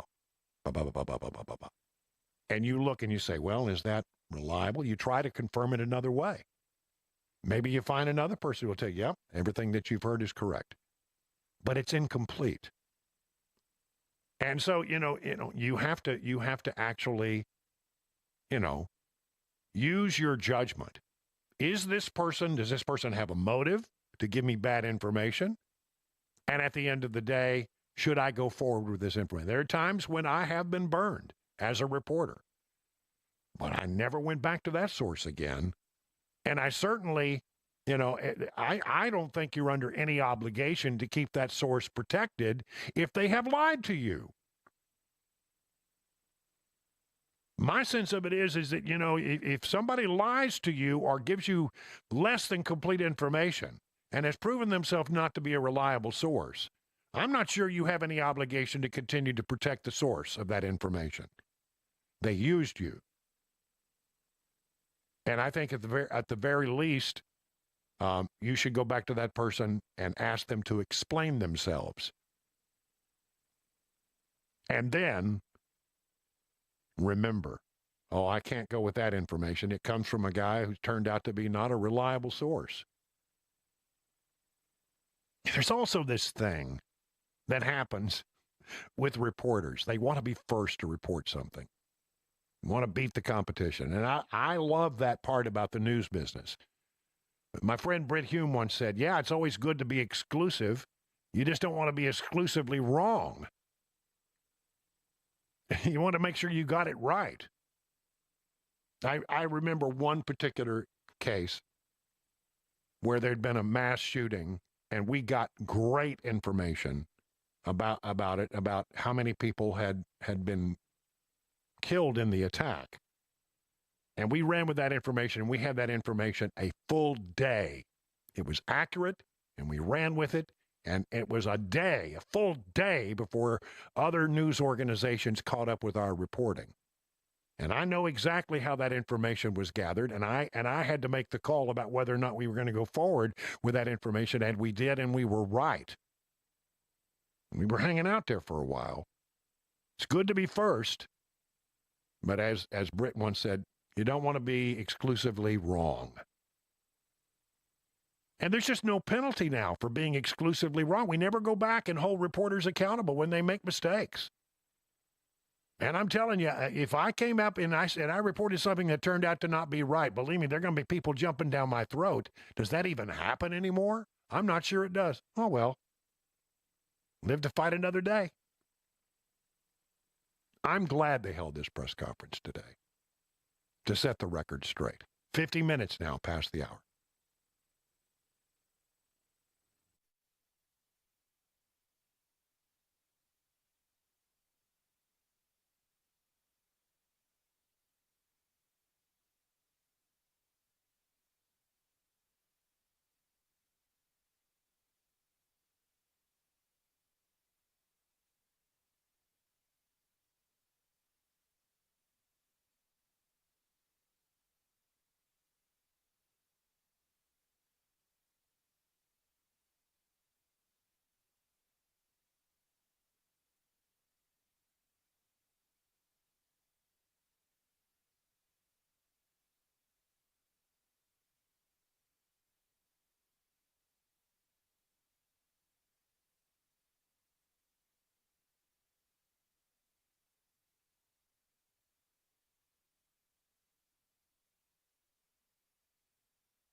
All right, drivers, still got that crash we're dealing with from earlier this morning in Robertson County. The right lane is still blocked, 65 southbound before exit 112. It's about a 26-minute delay.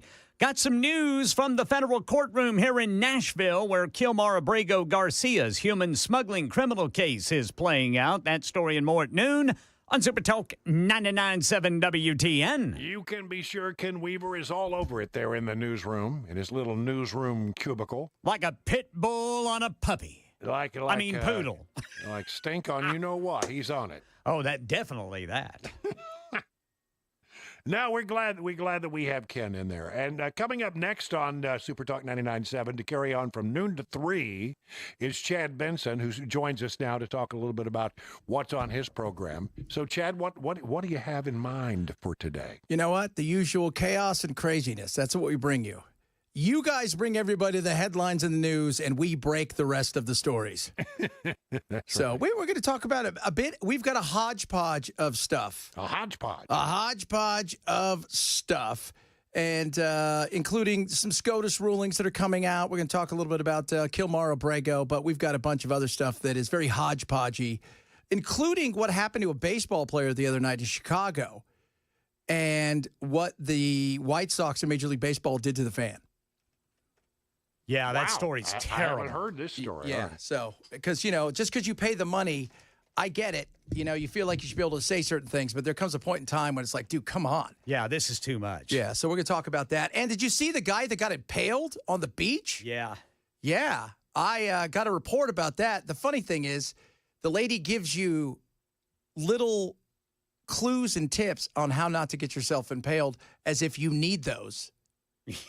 Because, Stay out of the way of sharp things that can impale you. Thank you. Well, this is why we can't have nice things, guys. This right here is why we can't have nice things. So we're talking about all kinds of stuff, my man.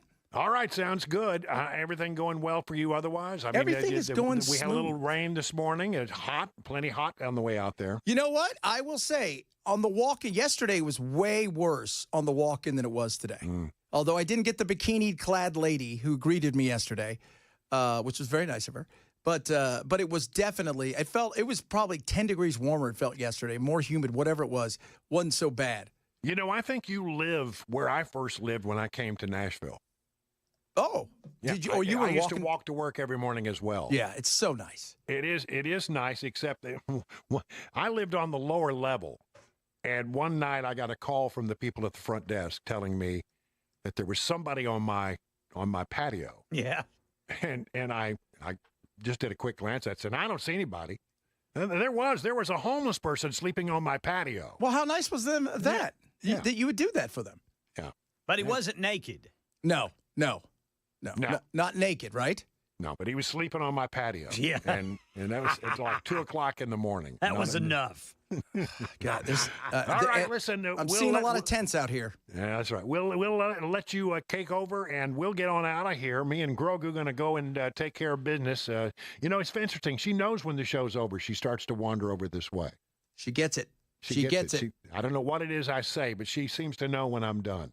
All right, listen, Chad Benson is next here on Super Talk 99.7. Thank you for joining me back tomorrow at 9 o'clock to fill in once again for Chris Hand. See you soon.